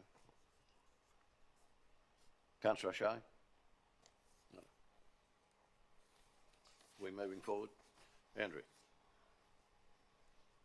Acting GM, so thank you very much. Thanks for the work that you do. Item 9, monthly financial performance statement. Good afternoon, councillors. Pursuant to section 204 of the local government regulation, we present the May monthly financial performance statements. So by way of looking at the May 23 implications, the unrestricted cash expense ratio sits at 4.87 months, sitting within inside the QTC guidelines of 3 to 6 months at $109 million. We've also included our second monthly reporting on the DRFA program at attachment 4, I believe, which provides a bit more of a comprehensive overview on where the DRFA program was sitting at as at the end of 31 May, including our internal forecasting. Overall, looking at our operating result to 31 May, our operating income is $629,000 above budget, and our operating expenditure is $5.5 million below budget. And I'll take any questions. Councillor McDonald. Thanks, Mayor. Thank you, Andrew, very much indeed. I've got a couple of questions. The first one is in relation to, and through Power BI, I understand you can get a more accurate figure. At the time of this report, when it was written, there's $32 million that we need to try and catch up in capital expenditure for this month. Can you just let us know how we are tracking as of today and your level of confidence to get to the targeted or budgeted figure? Through you, Chair. Look, it's we're going to come very close to end of year. The month of June, we tend to have a significant uplift in operational expense and capital expenditure, as we goods and service receipt expenditure as we go through to the end of the month. I think we're around $159 odd million expense, which is about $14 odd million for capital to achieve budget. At this stage, I think we'll come fairly close. How close it is, I can't give you great certainty, I'm afraid. Councillor McDonald again. Yeah, thanks. Just if I could follow up, Andrew, and thank you for that, noting the carryovers that we've put forward to the next financial year and your confidence that this will be a late rush, if you like. The DRFA on page 31 of our board books and the forecast, we're forecasting that basically within the operational and the capital work we'll have a deficit for each areas, around about $7 million underdone. And given that we have LGAQ conference coming up, and in fact we've got a session tomorrow where we're discussing potential motions, I just wondered your thoughts from a financial position, not so much from a deliverable, but financial position. There seems to be, we've only had, what have we had, something like three approvals, or 5 out of 21 to date approvals. We're doing work, but the amount that we're receiving for the work that we're completing seems to be less than what it had been in the past. And I just wondered whether there's a motion that we should think about from local government in regard to either matching those figures. The shortfall is significant, and it's going to be a challenge for us from a cash flow perspective if we don't recognise along the way. So I just wondered in your minds whether a motion from local governments collectively or to support the DRFA funding more aligning closely with the expenses might be something worthy of consideration for us tomorrow in discussion. Thank you for the question. Look, in terms of, if I go back a little bit and talk to the numbers initially, if I can, So we've been working quite closely with QRA in terms of seeking updates in terms of submissions approvals. So I think as it stands now, that 5 has actually turned into 12 submissions since being approved. So obviously the revenue recognition tied to that will evolve over time. So I know at the bottom of that page, we were indicating, showing effectively forecasting a deficit of $4.2 million in operating income versus operating expenditure. Now that was driven significantly on the basis of those level of submission approvals. And so it's not just us putting in a submission, but actually having QRA and council then sign off on those agreements before we can actually recognise the revenue for council. By way of a verbal update to that, that has changed significantly in our favour, in the order of around $6 million. So that 4.2 is forecast to come closer to about $1 million, as a surplus effectively for the current financial year. So that's on the basis of some good relationship building and working quite closely between the two groups and QRA to get that over the line. I know today I think there's a number of other submissions that are being looked at as well.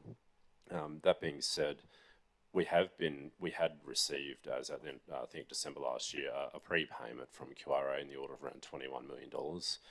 They've then backed it up further again. I think it was, I'm going to say last week, I think we got another $9 million as a further funding payment in cash terms. So that will sit on our balance sheet until such time we can actually, have those submissions signed off and actually have undertaken the work.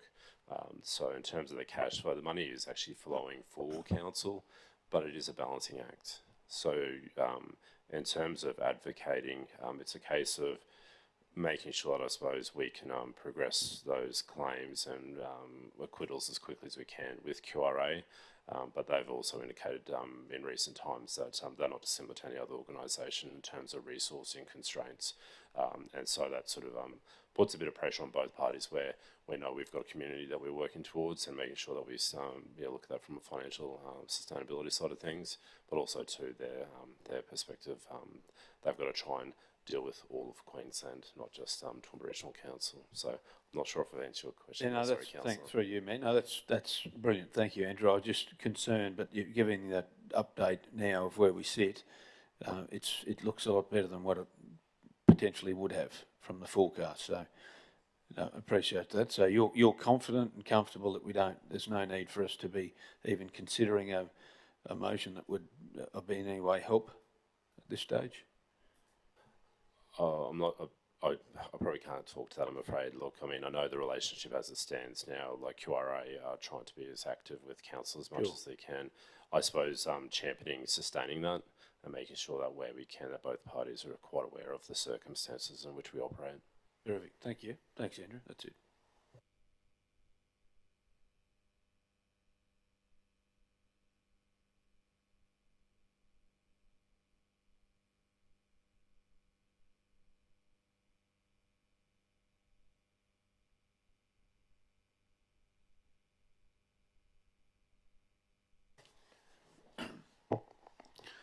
Thank you, councillors.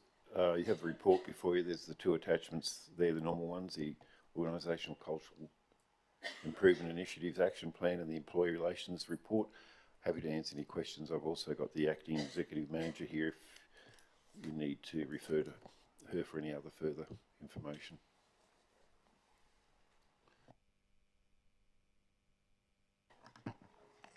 Thanks, Mayor. It's one that I've, through you to the CEO, Brian, it's one that I've asked about in the past, and it's the exit interviews. And we were initially told that everybody was offered an exit interview. We've since learned that that's not the case.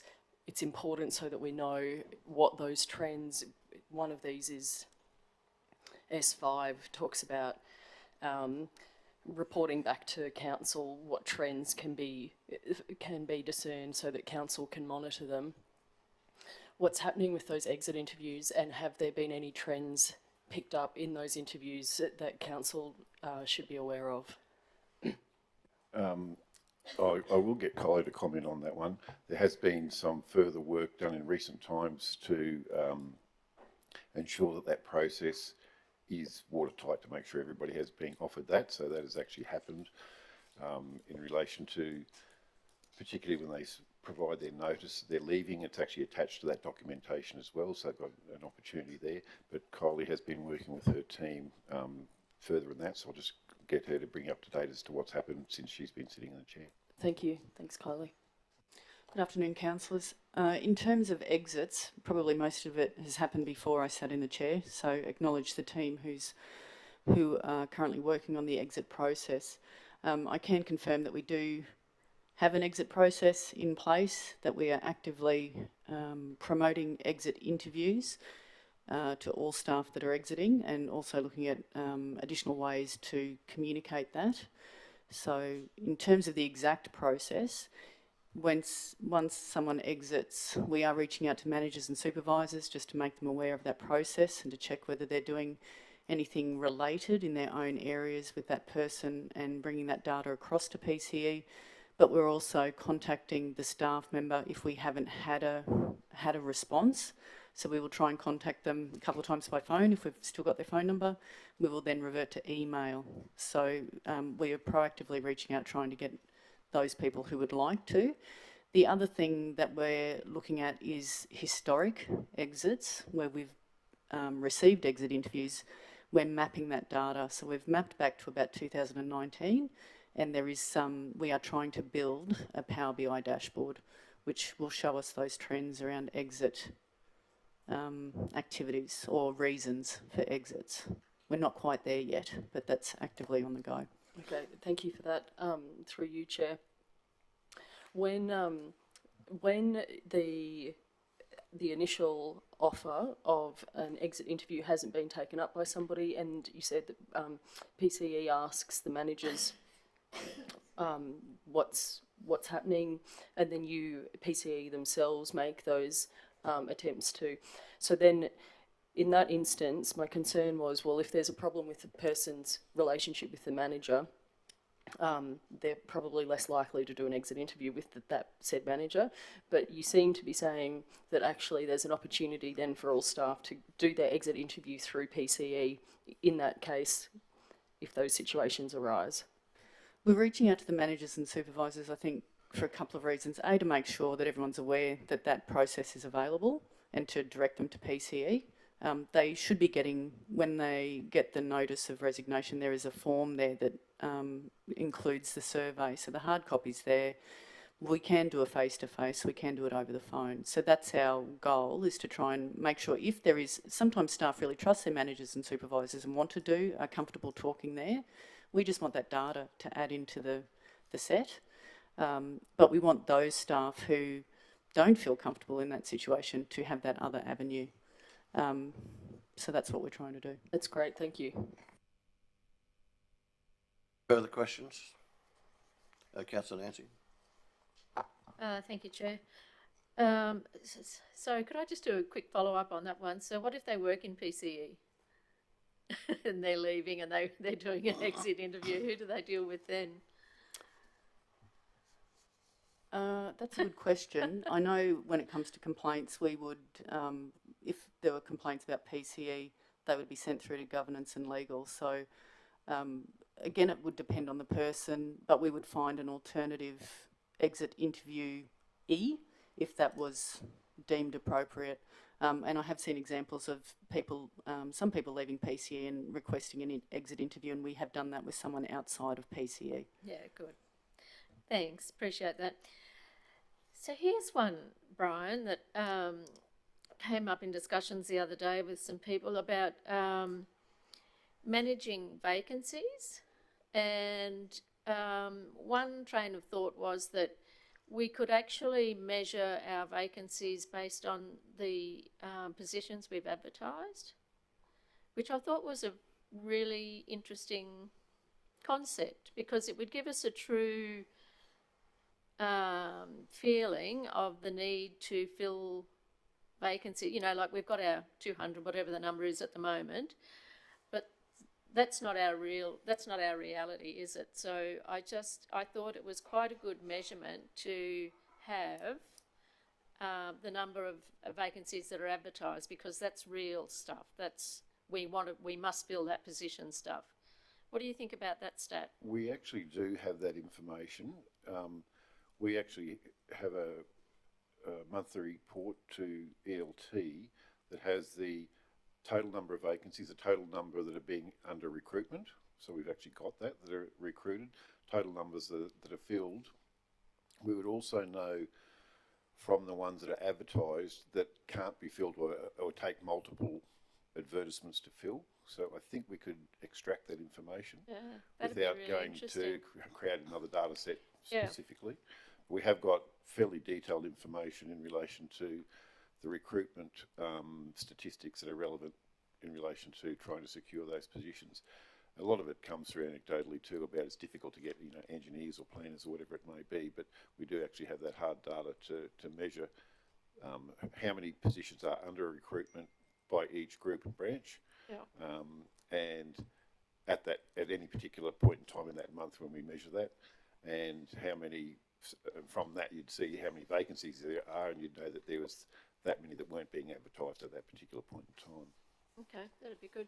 So do you also still measure how long it takes us to do that recruitment process? I'm pretty sure we've still got that. Yeah. That's still their colleagues, and we're still measuring that. Yeah, I think it'd be really interesting. There's a lot of work happening as we speak within PCE at the moment, pulling apart that whole recruitment process and rebuilding it, workflowing it from start to finish, and having another look to make sure we're doing that as efficiently as we can. And there's obviously opportunities to improve no matter what you do. And I think there's opportunities we can do there as well. But that's a major exercise that's undertaking in PCE at the moment. Yeah, good. Okay, that's good. Thanks. So then another one was I think we talked last month about the bullying policy, or bullying, discrimination. It's about 4 different things, sexual harassment policy. And I went on the council website to have a look for it, simply because I wanted to read it. And it wasn't on there. And I thought, maybe we keep all our organisational policies on the other website. And the reason why I was looking for it was I was thinking, well, what if I was wanting to work at council? That's a policy I'd want to read, And so I thought, I wonder if that's something we should consider, is that they be public documents so that people who are considering coming and working for our organisation will be able to look and say, well, gee whiz, they've got a good bullying policy, they've got a good such and such a policy. Just something the organisation may consider as another avenue of trying to entice people to come and work at our organisation. Yeah? Yeah, I'm not aware of what access the community has. I know it's certainly on our intranet, our internal. Yeah.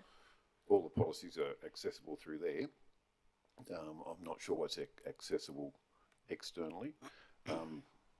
We'll have to have a look at that to see where we could. Some of those probably maybe something that we could include with our recruitment packaging as well, so that people could access that information at that point in time. There'd be probably, as you said, things that would be highly relevant to a prospective employee that they may be able to. We may be able to provide links when they actually indicate that they're interested in a position. Yeah. I mean, I'm not suggesting all of them, but just the relevant ones, like the bullying one, because I think that's so prevalent in today's. It's something that's on people's radars. All right, that's great, thanks. So only one more, and that was how we're going with the progress on the Toowoomba to Warwick pipeline agreements. Are they progressing? That'll be in the next section. As far as I don't know anything more than the last information. Okay. Yeah. So you might be able to get some information from Water and Waste at that particular point. But I haven't. Because we keep hearing it's progressing in the media, but we're not. I haven't certainly had any further documentation crossing over my desk since the last briefing. That's me. Thank you. Any further questions for the CEO, Councillor Von Hoff? Thanks, Mayor. It's just to pick up on Councillor Summerfield's point about the publicly displaying the policy, and it's not something that I'd thought about, but I know that I just want to add my support to that, basically, because I know that from a school's perspective, when parents are considering what school to send their children to, they do look at that policy and the robustness of it, and I think that it's fair to say that employees savvy, and they'd be looking too. So I think that's a really good idea. Any further questions for Brian? Someone like to move the receipt of that report, please? Councillors Taylor and McDonald. Did you have your hand up, Councillor McDonald? Yeah. Are those in favour? That's carried. Right, we move now to my monthly report. You'll note there that I spent the first week of this month with COVID, which both Michael and I managed to catch down at the board meeting of ComSec. And we went on our own and catching that, so that was interesting. I attended on the 22nd of May the University Queensland Red Bench project, and that was a very pleasing thing to be involved in. Well, we met with Joe Hennett from the Toowoomba Rugby League as well as Queensland Rugby League representatives regarding the need in the future for ovals and stadiums and so forth, and particularly focusing on young people and where they could have play their rugby league sport.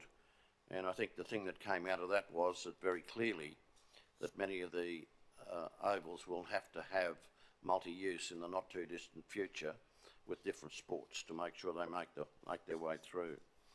23rd of May I spoke with Greg Bowden, the new CEO of Tisby, and it was just a normal catch-up. I had met him before, but we just went through some of the things and were able to have a chat about the Toowoomba Regional Council and our expectations of Tisby and reporting to us.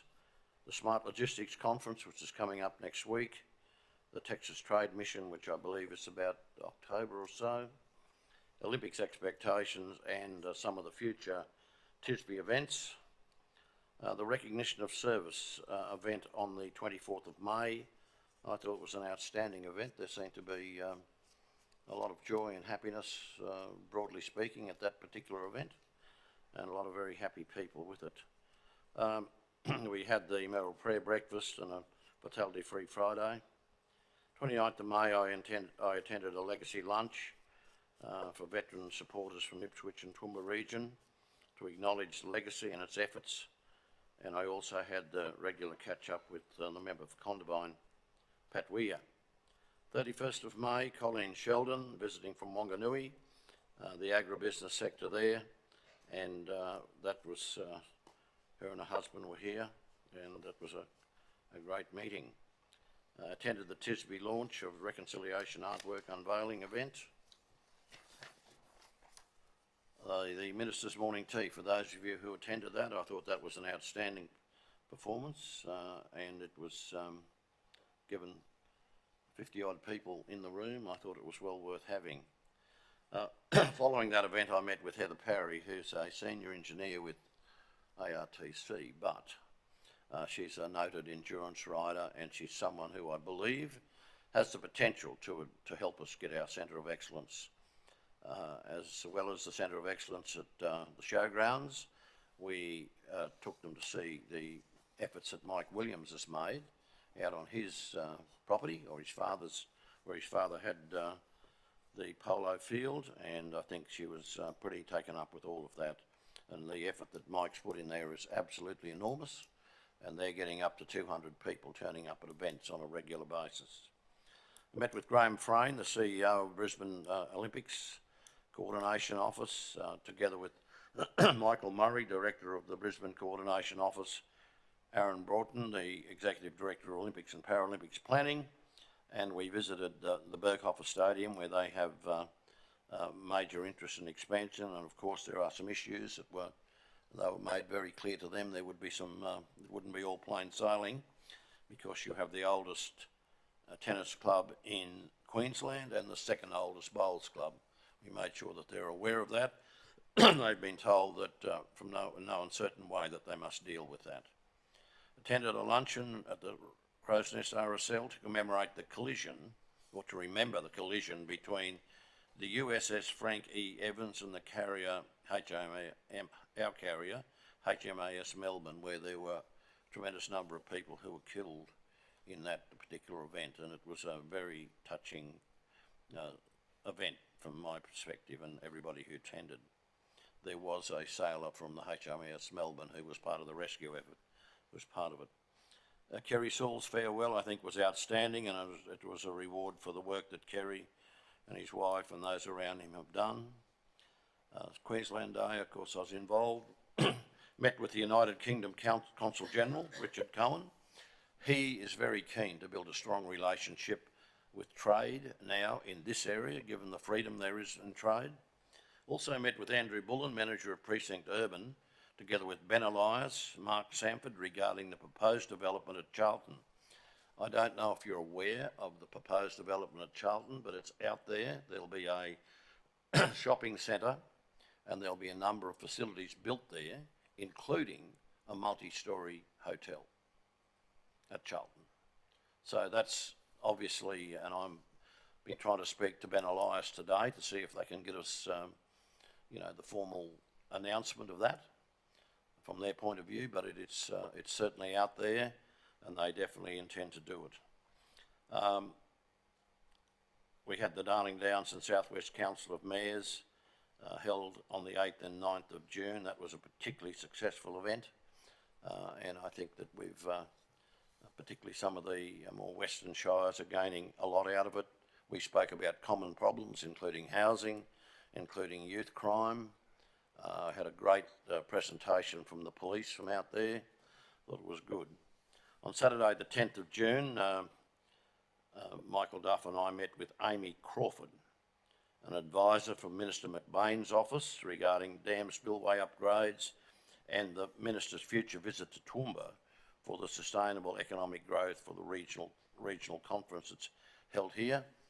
What she has in fact suggested to us is that some of the issues regarding the upgrade of our dam, the $200 million, there are some issues there that may relate to safety for the people down further down. So she's investigating that and she's getting back to us.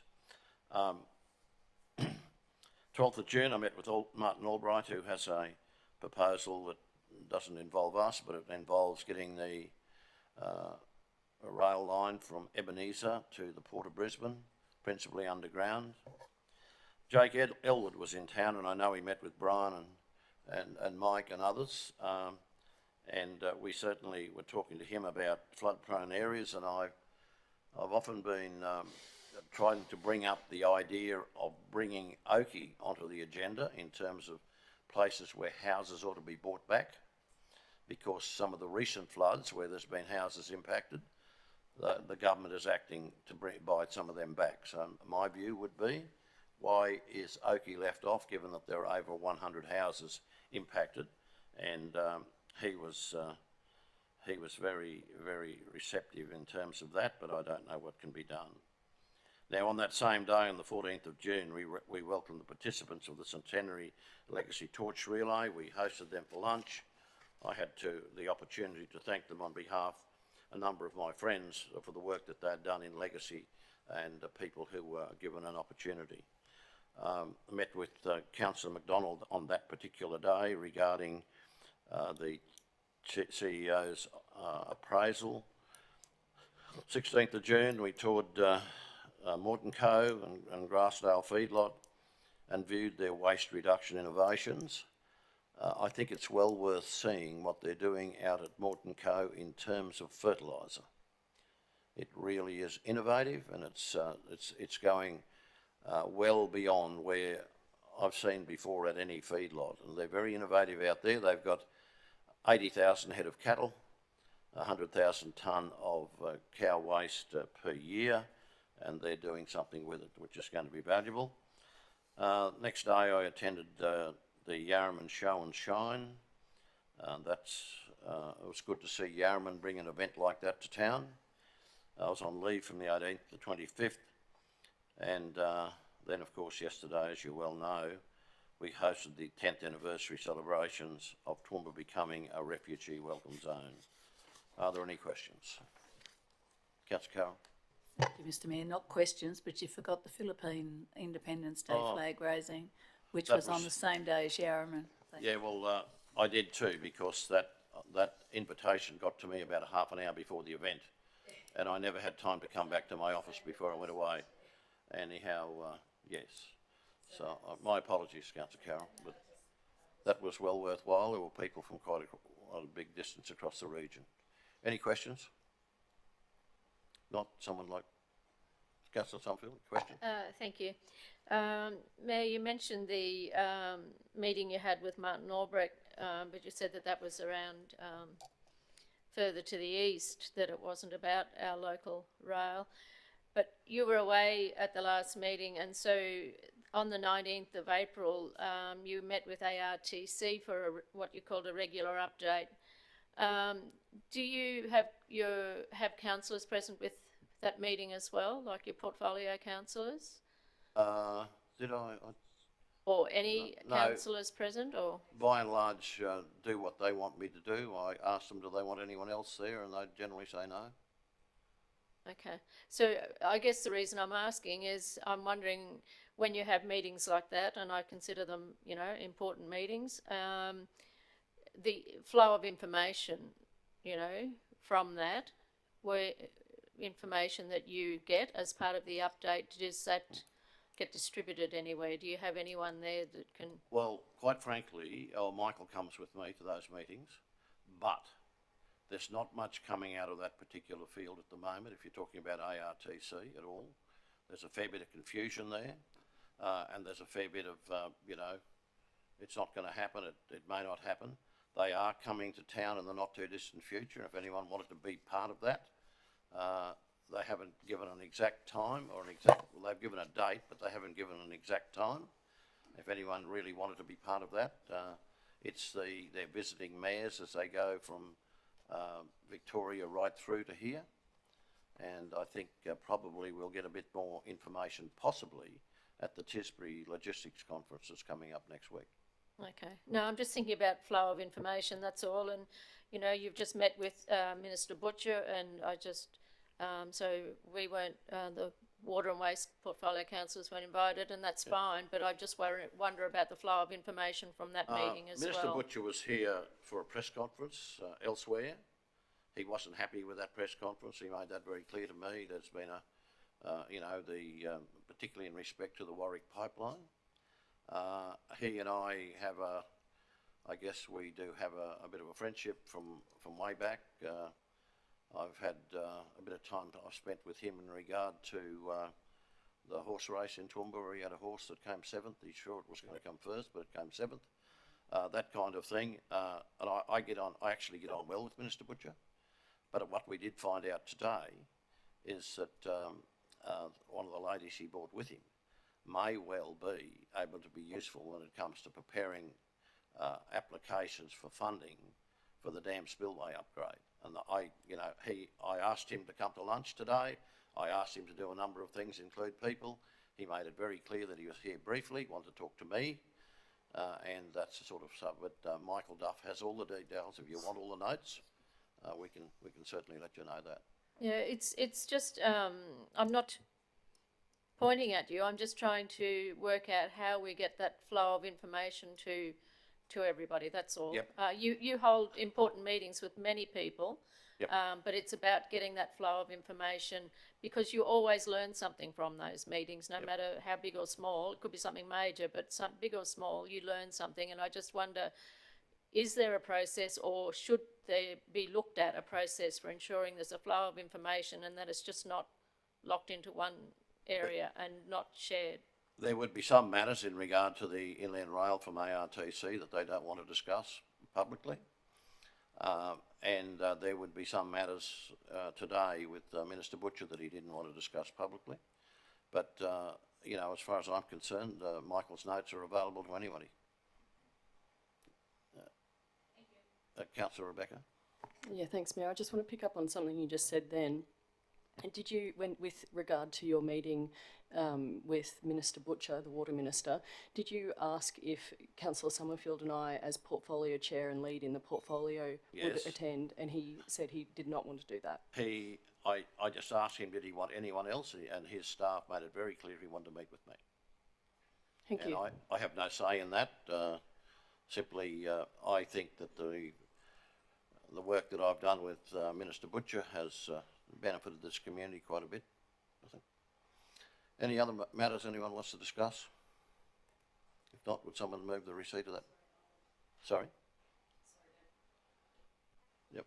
Thanks, Mayor. There was an item in regard to June 14, but we can discuss that in the confidential session at the end. It's in regard to the CEO's appraisal. In regard to? Yes. The CEO's appraisal. Yeah, well, we're happy with that. Yeah. Right. Anyone wishing to move the receipt of that report, please? Councillor McDonald, Councillor Carroll Taylor. Those in favour? That's carried. Right. We'll move now to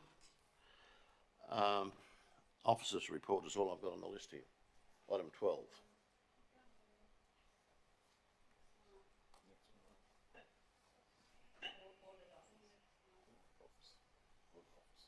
Audit officers. I've just got officers' report. Oh, no. Yeah, item 12. Right, 12.1. Andrew?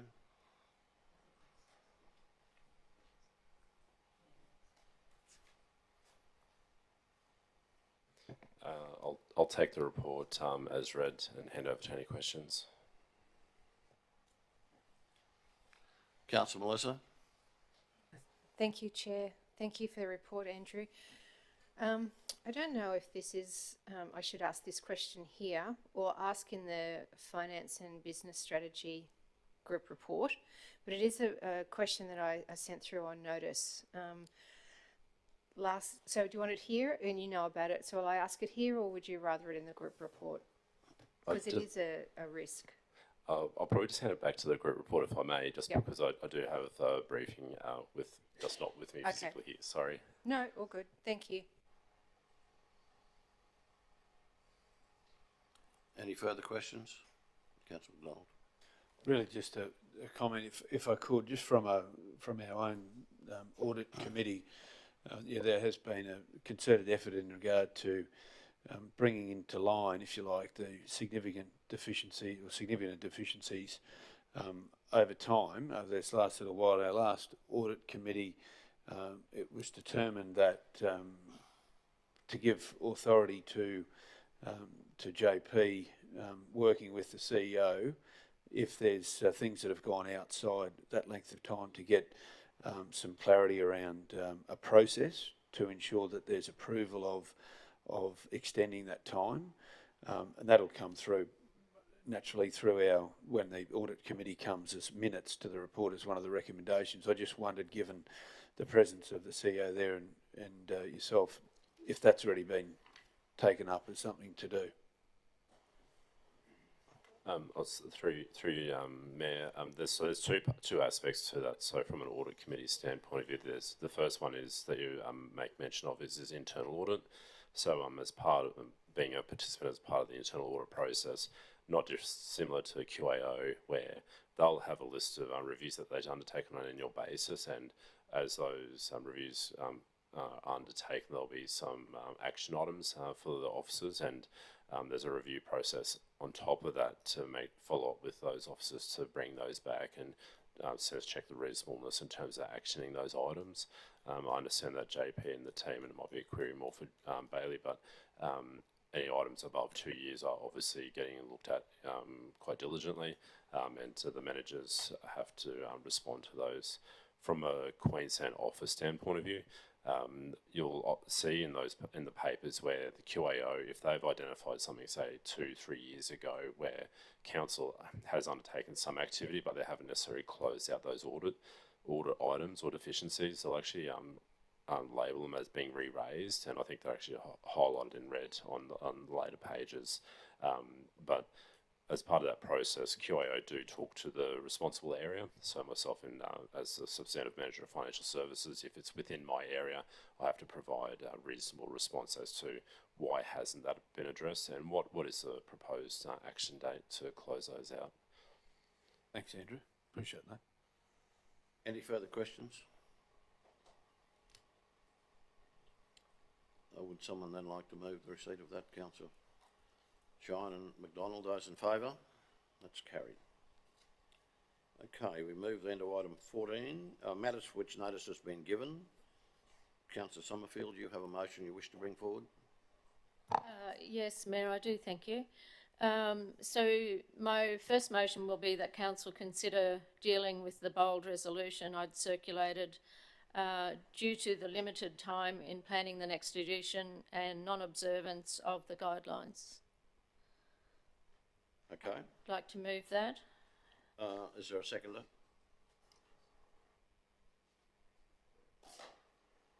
That's just so that the council can deal with the resolution today.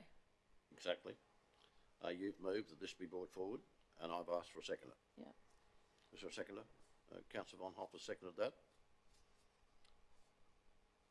Okay, those in favour of bringing it forward? Those against? Okay, I'll bring it to the next meeting then.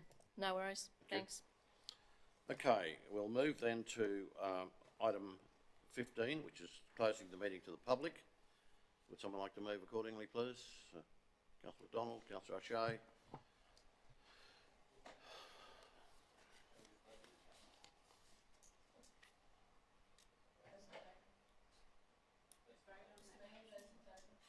Oh, those in favour. Sorry.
And then we did the receipt of the report. And Councillor Rebecca, you're involved in that again. And Councillor Carroll. Right eye's not working well, the left one's working better today. That was all carried here, without dissent. Right.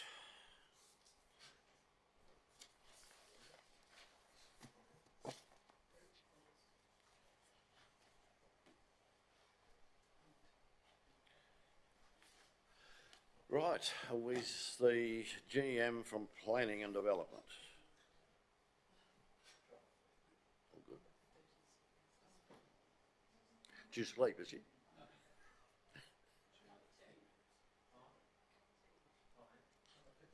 Just move to adjourn for 10 minutes, is that Adjourn for reasonable? 10 minutes. I'll have to get a motion from the floor and we'll have to have a majority. You've moved it.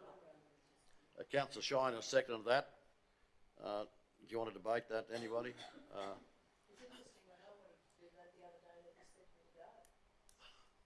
Those in favour? Right, you've got 10 minutes. Sorry, everybody. Sorry for calling you back, Nicola.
Councillor James, can you return to your seat, please?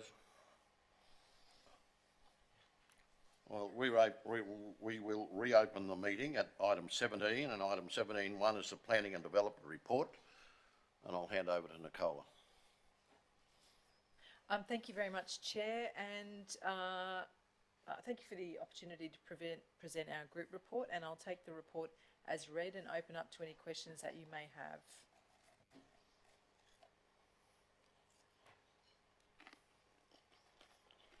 Are there any questions from Nicola? Councillor Bill. I'm happy to move. You're happy to move. Councillor Bill has moved. Councillor McDonald has seconded that the report be received in item 17.1. Those in favour?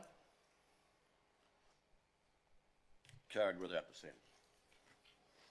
Move now to Water and Waste Services.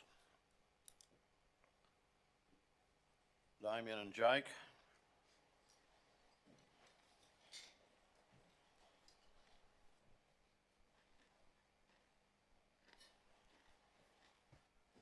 Good afternoon, councillors.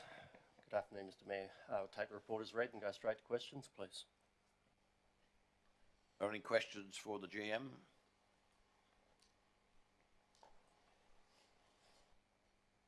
No questions? Sorry? Oh, Nancy, did you have a question?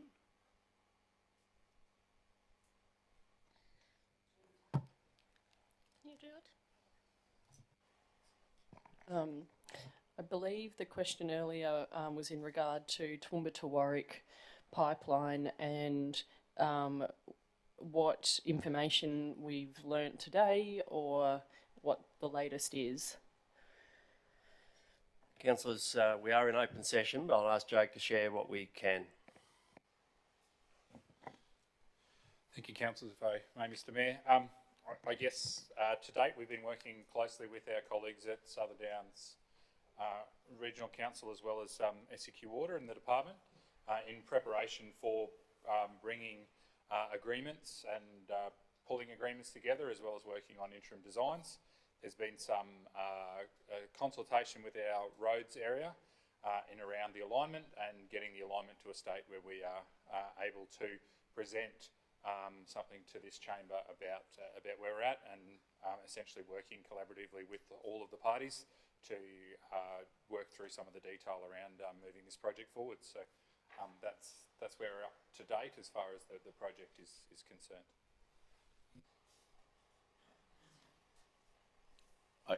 I guess from my perspective today in my discussion with the Minister and his staff, I asked the question in respect to the pump at the Wivenhoe Dam, and that looks like a 25, 26 at the earliest. That's correct, Mr Mayor. So we've worked with the department on the grants that were provided for the Southern Townships and the Wivenhoe Pipeline project. Both of those grants have been approved and executed with project management plans for the southern towns approved by the department, with funds to be requested at the start of next financial year in accordance with that grant, and the Wivenhoe pump station grant will be held in abeyance until such time as we request that grant up to 12 months in advance. At this stage it's planned to occur depending on capital funding available for council's contribution with that project after the completion of the dam safety project, which may be 25-26. And the other matter he brought up was the planning of the route and that sort of thing, which is happening now. And the other thing he wanted to take up with me was a community attitude because there'd been some, what he believed were quite unpleasant questions asked to him in the press conference. I don't know the detail. Was it here in the city? Here in town on the proposed route. Councillor Rebecca. Thanks, Mayor. Could we get a briefing on this, because there's been a few things mentioned today that seem quite significant. I did an interview at lunch and was asked what's happened. I couldn't give the answer. So I think that we, as a council, need to be brought up to speed with this. It is a huge project, and I'm frankly not that concerned. I'm sure the minister can hold his own at a press conference. I think he was just asking the question, was it that unpopular because of the question was asked by a particular media outlet? May I just seek clarity? Is that about Inland Rail or is that about Toowoomba to Warwick or both? Sorry? Councillors Von Hoff's requesting a briefing session. Was that in relation to Inland Rail or? Toowoomba to Warwick. Toowoomba to Warwick, yeah. Including the, of course, essentially the pumping station down at Wivenhoe would be one of the critical factors in it, I think. And look, the work that's been done by our staff to negotiate that kind of thing, I think has been quite helpful. That upgrading of that pump is valuable to us for the future water security. And Mayor, going back to what you said earlier about the minister not wanting to meet with the chair, me as chair, and Councillor Sommerfield as portfolio leader in the portfolio is disappointing, and it would be really good to be able to hear from the state government on this project. Can I say to him that I suggested to him through his staff that it would be the right thing for him to do to have lunch with us all. Now, they just refused that, and they just said they wanted to see me briefly, which it wasn't briefly. There was a fair bit more that he wanted to talk to me about, a few other things in relation to personal matters with him and personal, his horse racing career just briefly. And yeah, that was that. But I don't think there was anything too startling that came out of it, but I'll give him a call later and I'll just make sure we get the names of all those who were there. And in fact, the notes that they took, and I'll compare that with the notes that Michael took, and we'll try and get that back to you. Mr Mayor, if I may just make one correction in the group report. On the second page where we talk about Clifton, it's got us tinkering of effluent. I'd prefer it to say tankering of effluent. What was that? I didn't quite catch that. Tinkering. The second page of the report in relation to Clifton, the second line there, it says the tinkering of effluent has ceased. I'd like that to say the tankering of effluent has ceased. We try not to tinker with our effluent. Okay, any further questions for the GM or Jake?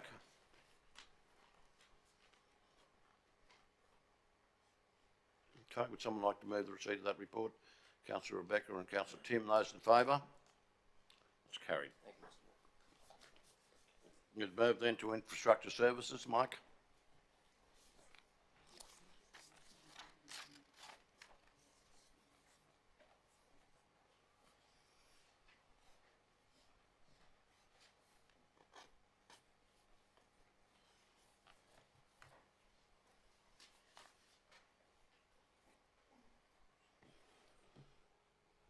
Through you, Mayor. Good afternoon, councillors. I've got the group report from Infrastructure Services Group for May 2023's tabled before you, and happy to take any questions. Any questions for Mike? Councillor Tim. Thank you, Chair. Afternoon, Mike. I actually wanted to pick up on something slightly broader. I have been contacted, as many have, by our friends at St Mary's College around the parking, and I know this mirrors the issues a lot of schools are actually having around parking and community needs. And I know Councillor Melissa, and I think I seconded it from memory, passed a motion that we review the parking in that part of town. I'm still getting emails from staff members at St Mary's saying please do something, and I know there's competing interests there, and it's not. But is it possible that we could be briefed, whether it's on notice, about the updates to what's happening in regard to that? Yeah, sorry, councillors.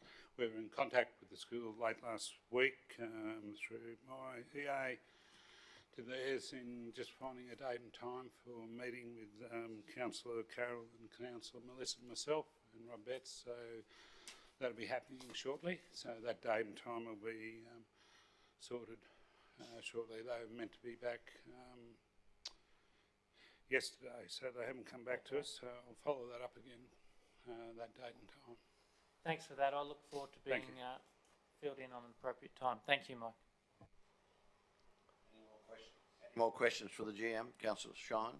Yeah, no, thanks, Mayor. Sorry, Mike, I haven't given you notice about this, but on the weekend I just happened to go through Crinolo and noticed a fair amount of work being done on the side of the on the road there and the guttering, etc., near the state school. Are you familiar with that project at the moment, and any further details about it? If not, you can wait till next time. Yeah, I can take that as a question without notice the actual work, but it's works that we've had planned probably for some time. I know a few years ago I was out there and there was a fair bit of uplift in the curb and channel and different things out there that needed attention in due course, and I think the time has probably come. That's the work that's been done, but I'm happy to get that background for you, Councillor. Any further questions for the GM? No further questions. Would someone like to move the receipt of that report? Councillor Carroll and Councillor Melissa, those in favour? That's carried. Thank you. We'll move then to environment. Thank you very much, Mike. Thank you, councillors. Move then to environment and community services.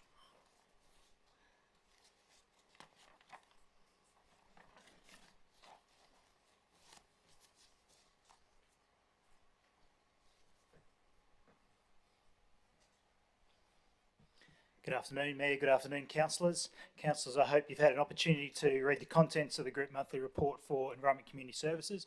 Happy to take any questions that you might have emanating from that report.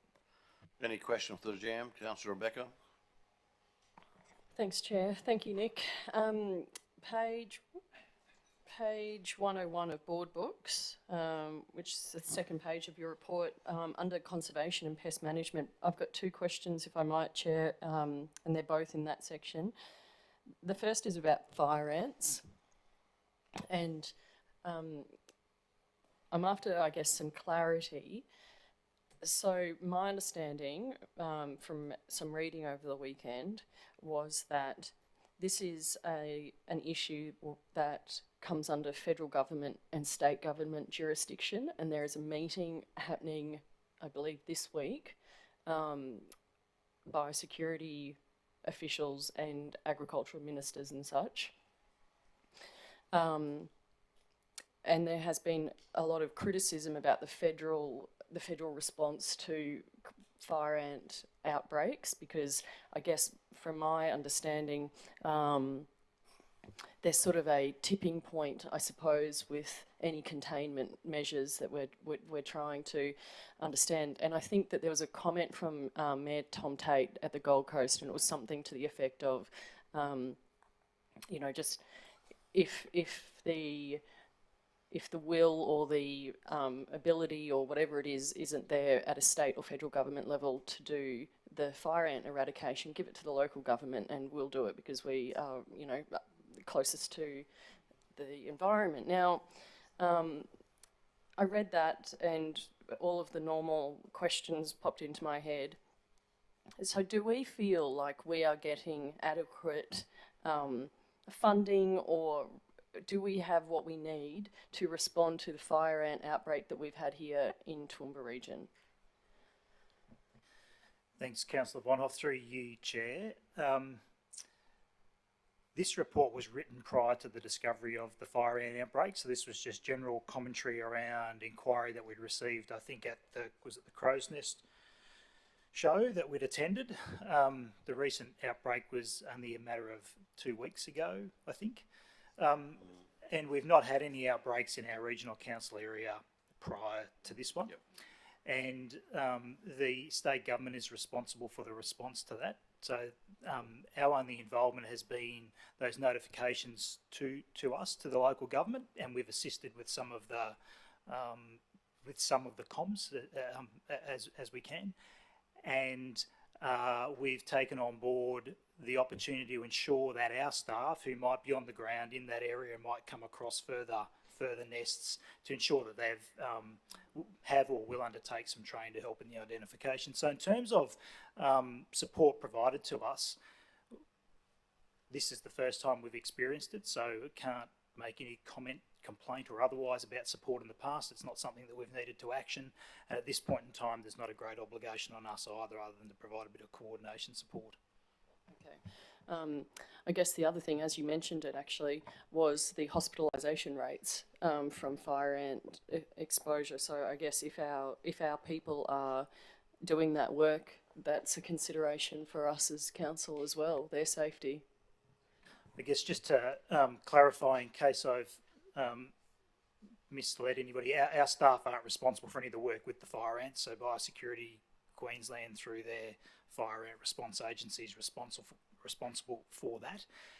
Our training is for our staff to identify fire ants and know how to report them and all those sorts of things, because we might be working on roads or working in parks or reading water meters or any undertaking building compliance inspections, any number of things, and we are more eyes on the ground, I suppose, to help with the identification. So, thank you. Thanks, Nick. Thanks for clearing all that up, because it was confusing to me. And then the second question, no surprises. It's about the prescribed burns, and your note here is that the preparation is progressing, and Councillor McMahon has done some media recently about the plans for some more burns, and this is something that we have talked about a lot, and I suppose we as a council, and we probably aren't alone in this, but we don't have a target, like a hectare target per season or per calendar year or per financial year, however you wanted to do it. And I'd like us to turn our minds to that, because I think that there's an argument to be made to set a target, because you measure what matters. And I think that if we had a target, it is still going to be up to us to understand all of the external factors about why burns can't take place, but it does give us an idea of how we are tracking, and year on year how we're tracking. So there's going to be years where we have more opportunities to do more, and years where that's not the case. But I do think that we would benefit as a region from having a target, and it is measurable then. It's really obviously measurable, and I think that the community would also really like that, because it assists with accountability as well. I'll just comment on that if I could, Chair. I'm happy to take on board that request back to the team to have a think about the key performance indicators that we report on. And we do have some key performance indicators that we report back to council through the operational plan, and it might be about the number of control burns undertaken or the percentage planned burns undertaken, and also our fire break mitigations. I'm probably not qualified to make comment about that without taking some advice from the team. I think that council is just one of the players and one of the landholders in the broader region, and I think that our relationships with QFES and the local area fire management group, I think it's called the AFMG, is a really important one, and that's maturing and progressing, and circulated some information to councillors, I think it was late last week, around that. And the plan is to share that plan with you, so it will be provided to the local disaster management group, and we'll also circulate that to all of councillors. But certainly, I take that request back to the team, and we'll think about how we report our performance to you and what the best measures might be, noting that request around hectareage. Any further questions? Councillor Tim. Thanks, Chair.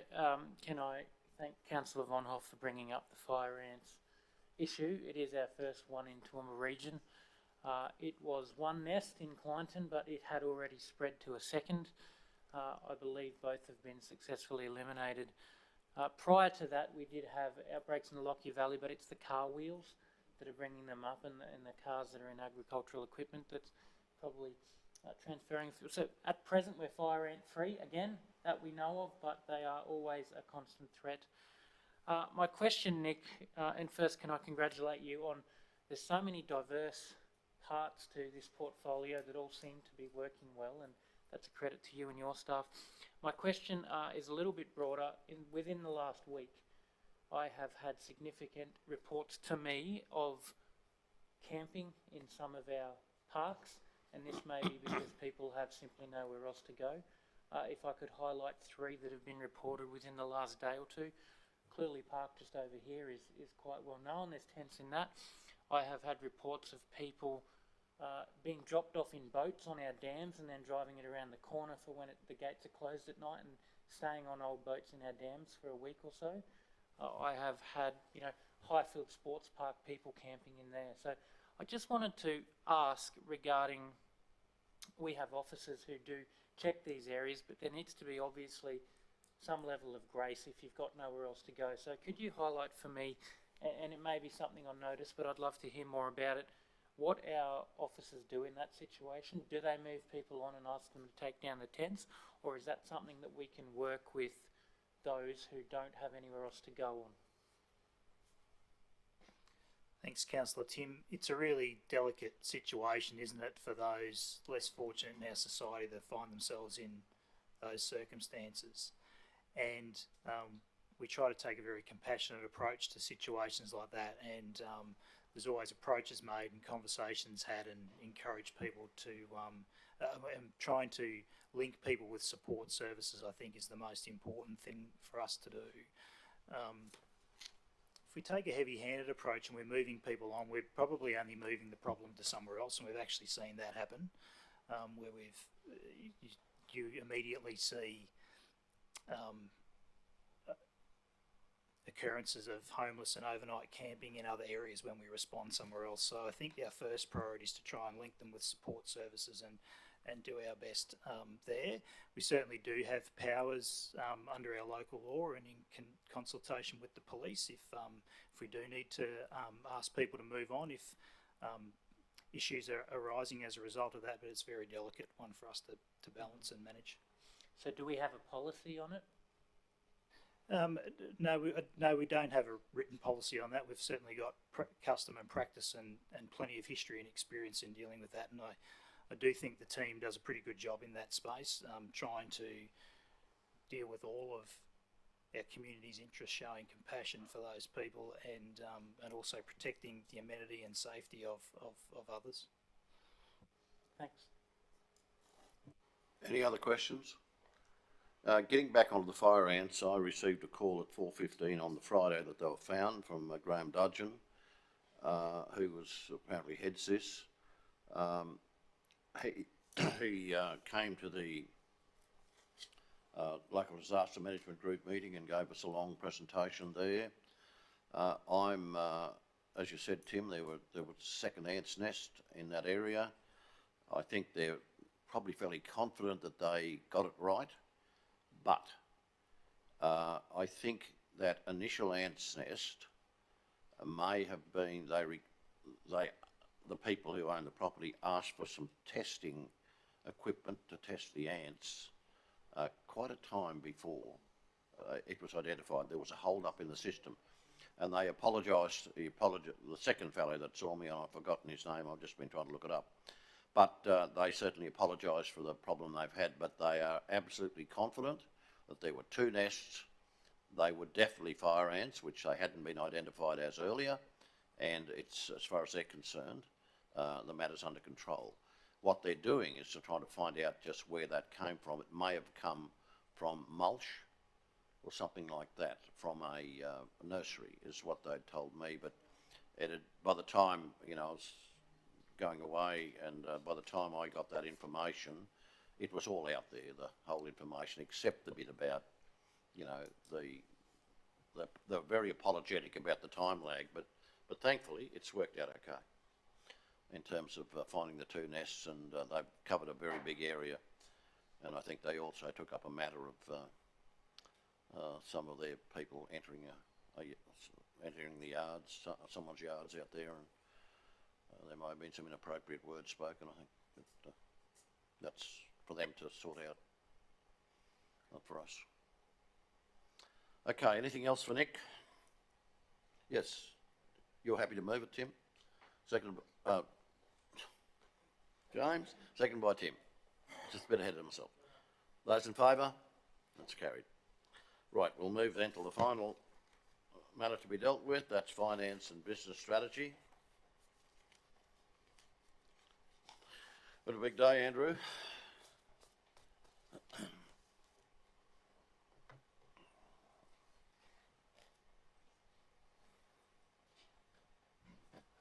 Are there any questions for Andrew?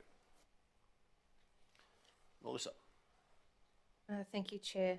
Thank you, Andrew. I've got two questions, if I may, please. One is, as you're aware, a few of us went down to Canberra recently for the NGA, National General Assembly. And one of the main themes of the conference was cybersecurity.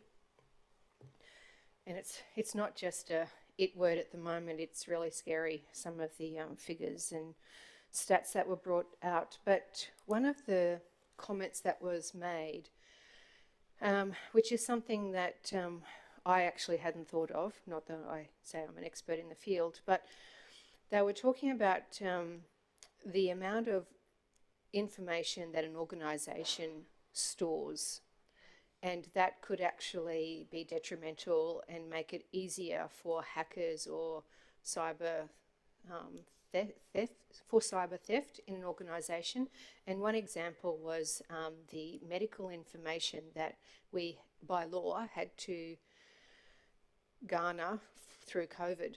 And now that we don't need it anymore, you know, A, has the organisation assessed the amount of data that we keep? Do we need it? And B, do we still keep that medical information? And have we, if we have deleted, for want of a better word, out of the system, have we done that in an appropriate way? So I'll go with that one first, then I'll follow up. Thank you, councillors. Look, in terms of the storage of the data, I can probably answer that question and probably take the latter on notice. So there's no formal activity undertaken at the moment in the assessment of how much data TRC has. However, ICT are progressing the realisation of its information framework. So that that's looking to cover off on the end-to-end management of information assets, records, and data within this framework. In addition to that, there is the cybersecurity roadmap. And so this covers progress on the information management framework in the development of data governance policies outlining data identification, data management, data integration and its access. So that may pertain a bit to the sensitive information you alluded to. The data management aspect will cover considerations around retention and how long we store information, disposal and security of data. But as per your query around the sensitive information around medical history, I'll have to take that question on notice. Thank you, Andrew. I just thought there was some very interesting panels and some interesting conversations down there, and I thought that was quite an easy, low-hanging fruit to be able to, you know, discard or be rid of that information that we don't need. And the less we have, the better, from what I can understand. So thank you for that. My next question, if I may, please. I really can't remember. It's been in the last week or so where I was having a conversation with this person, and it's about all 3G devices within the next 12 months will cease to operate. So do we, as TRC, have any 3G devices? And that's not just phones, but things like street signs or any signage. Some of those electronic signs are powered by 3G devices, so they will cease to operate in 12 months' time. Telstra have actually given a date of 30 June next year. So just thought I'd table that and see where we were sitting with that. Admittedly, I'll take that one on notice as well and run that past ICT if I may. Yep. Any further questions for the acting GM? Councillor McDonald. I'm happy to move the report. Move the report be received, seconded by Councillor Shine. Those in favour? It's carried. Well, that draws it to a conclusion. That's the last meeting for the financial year.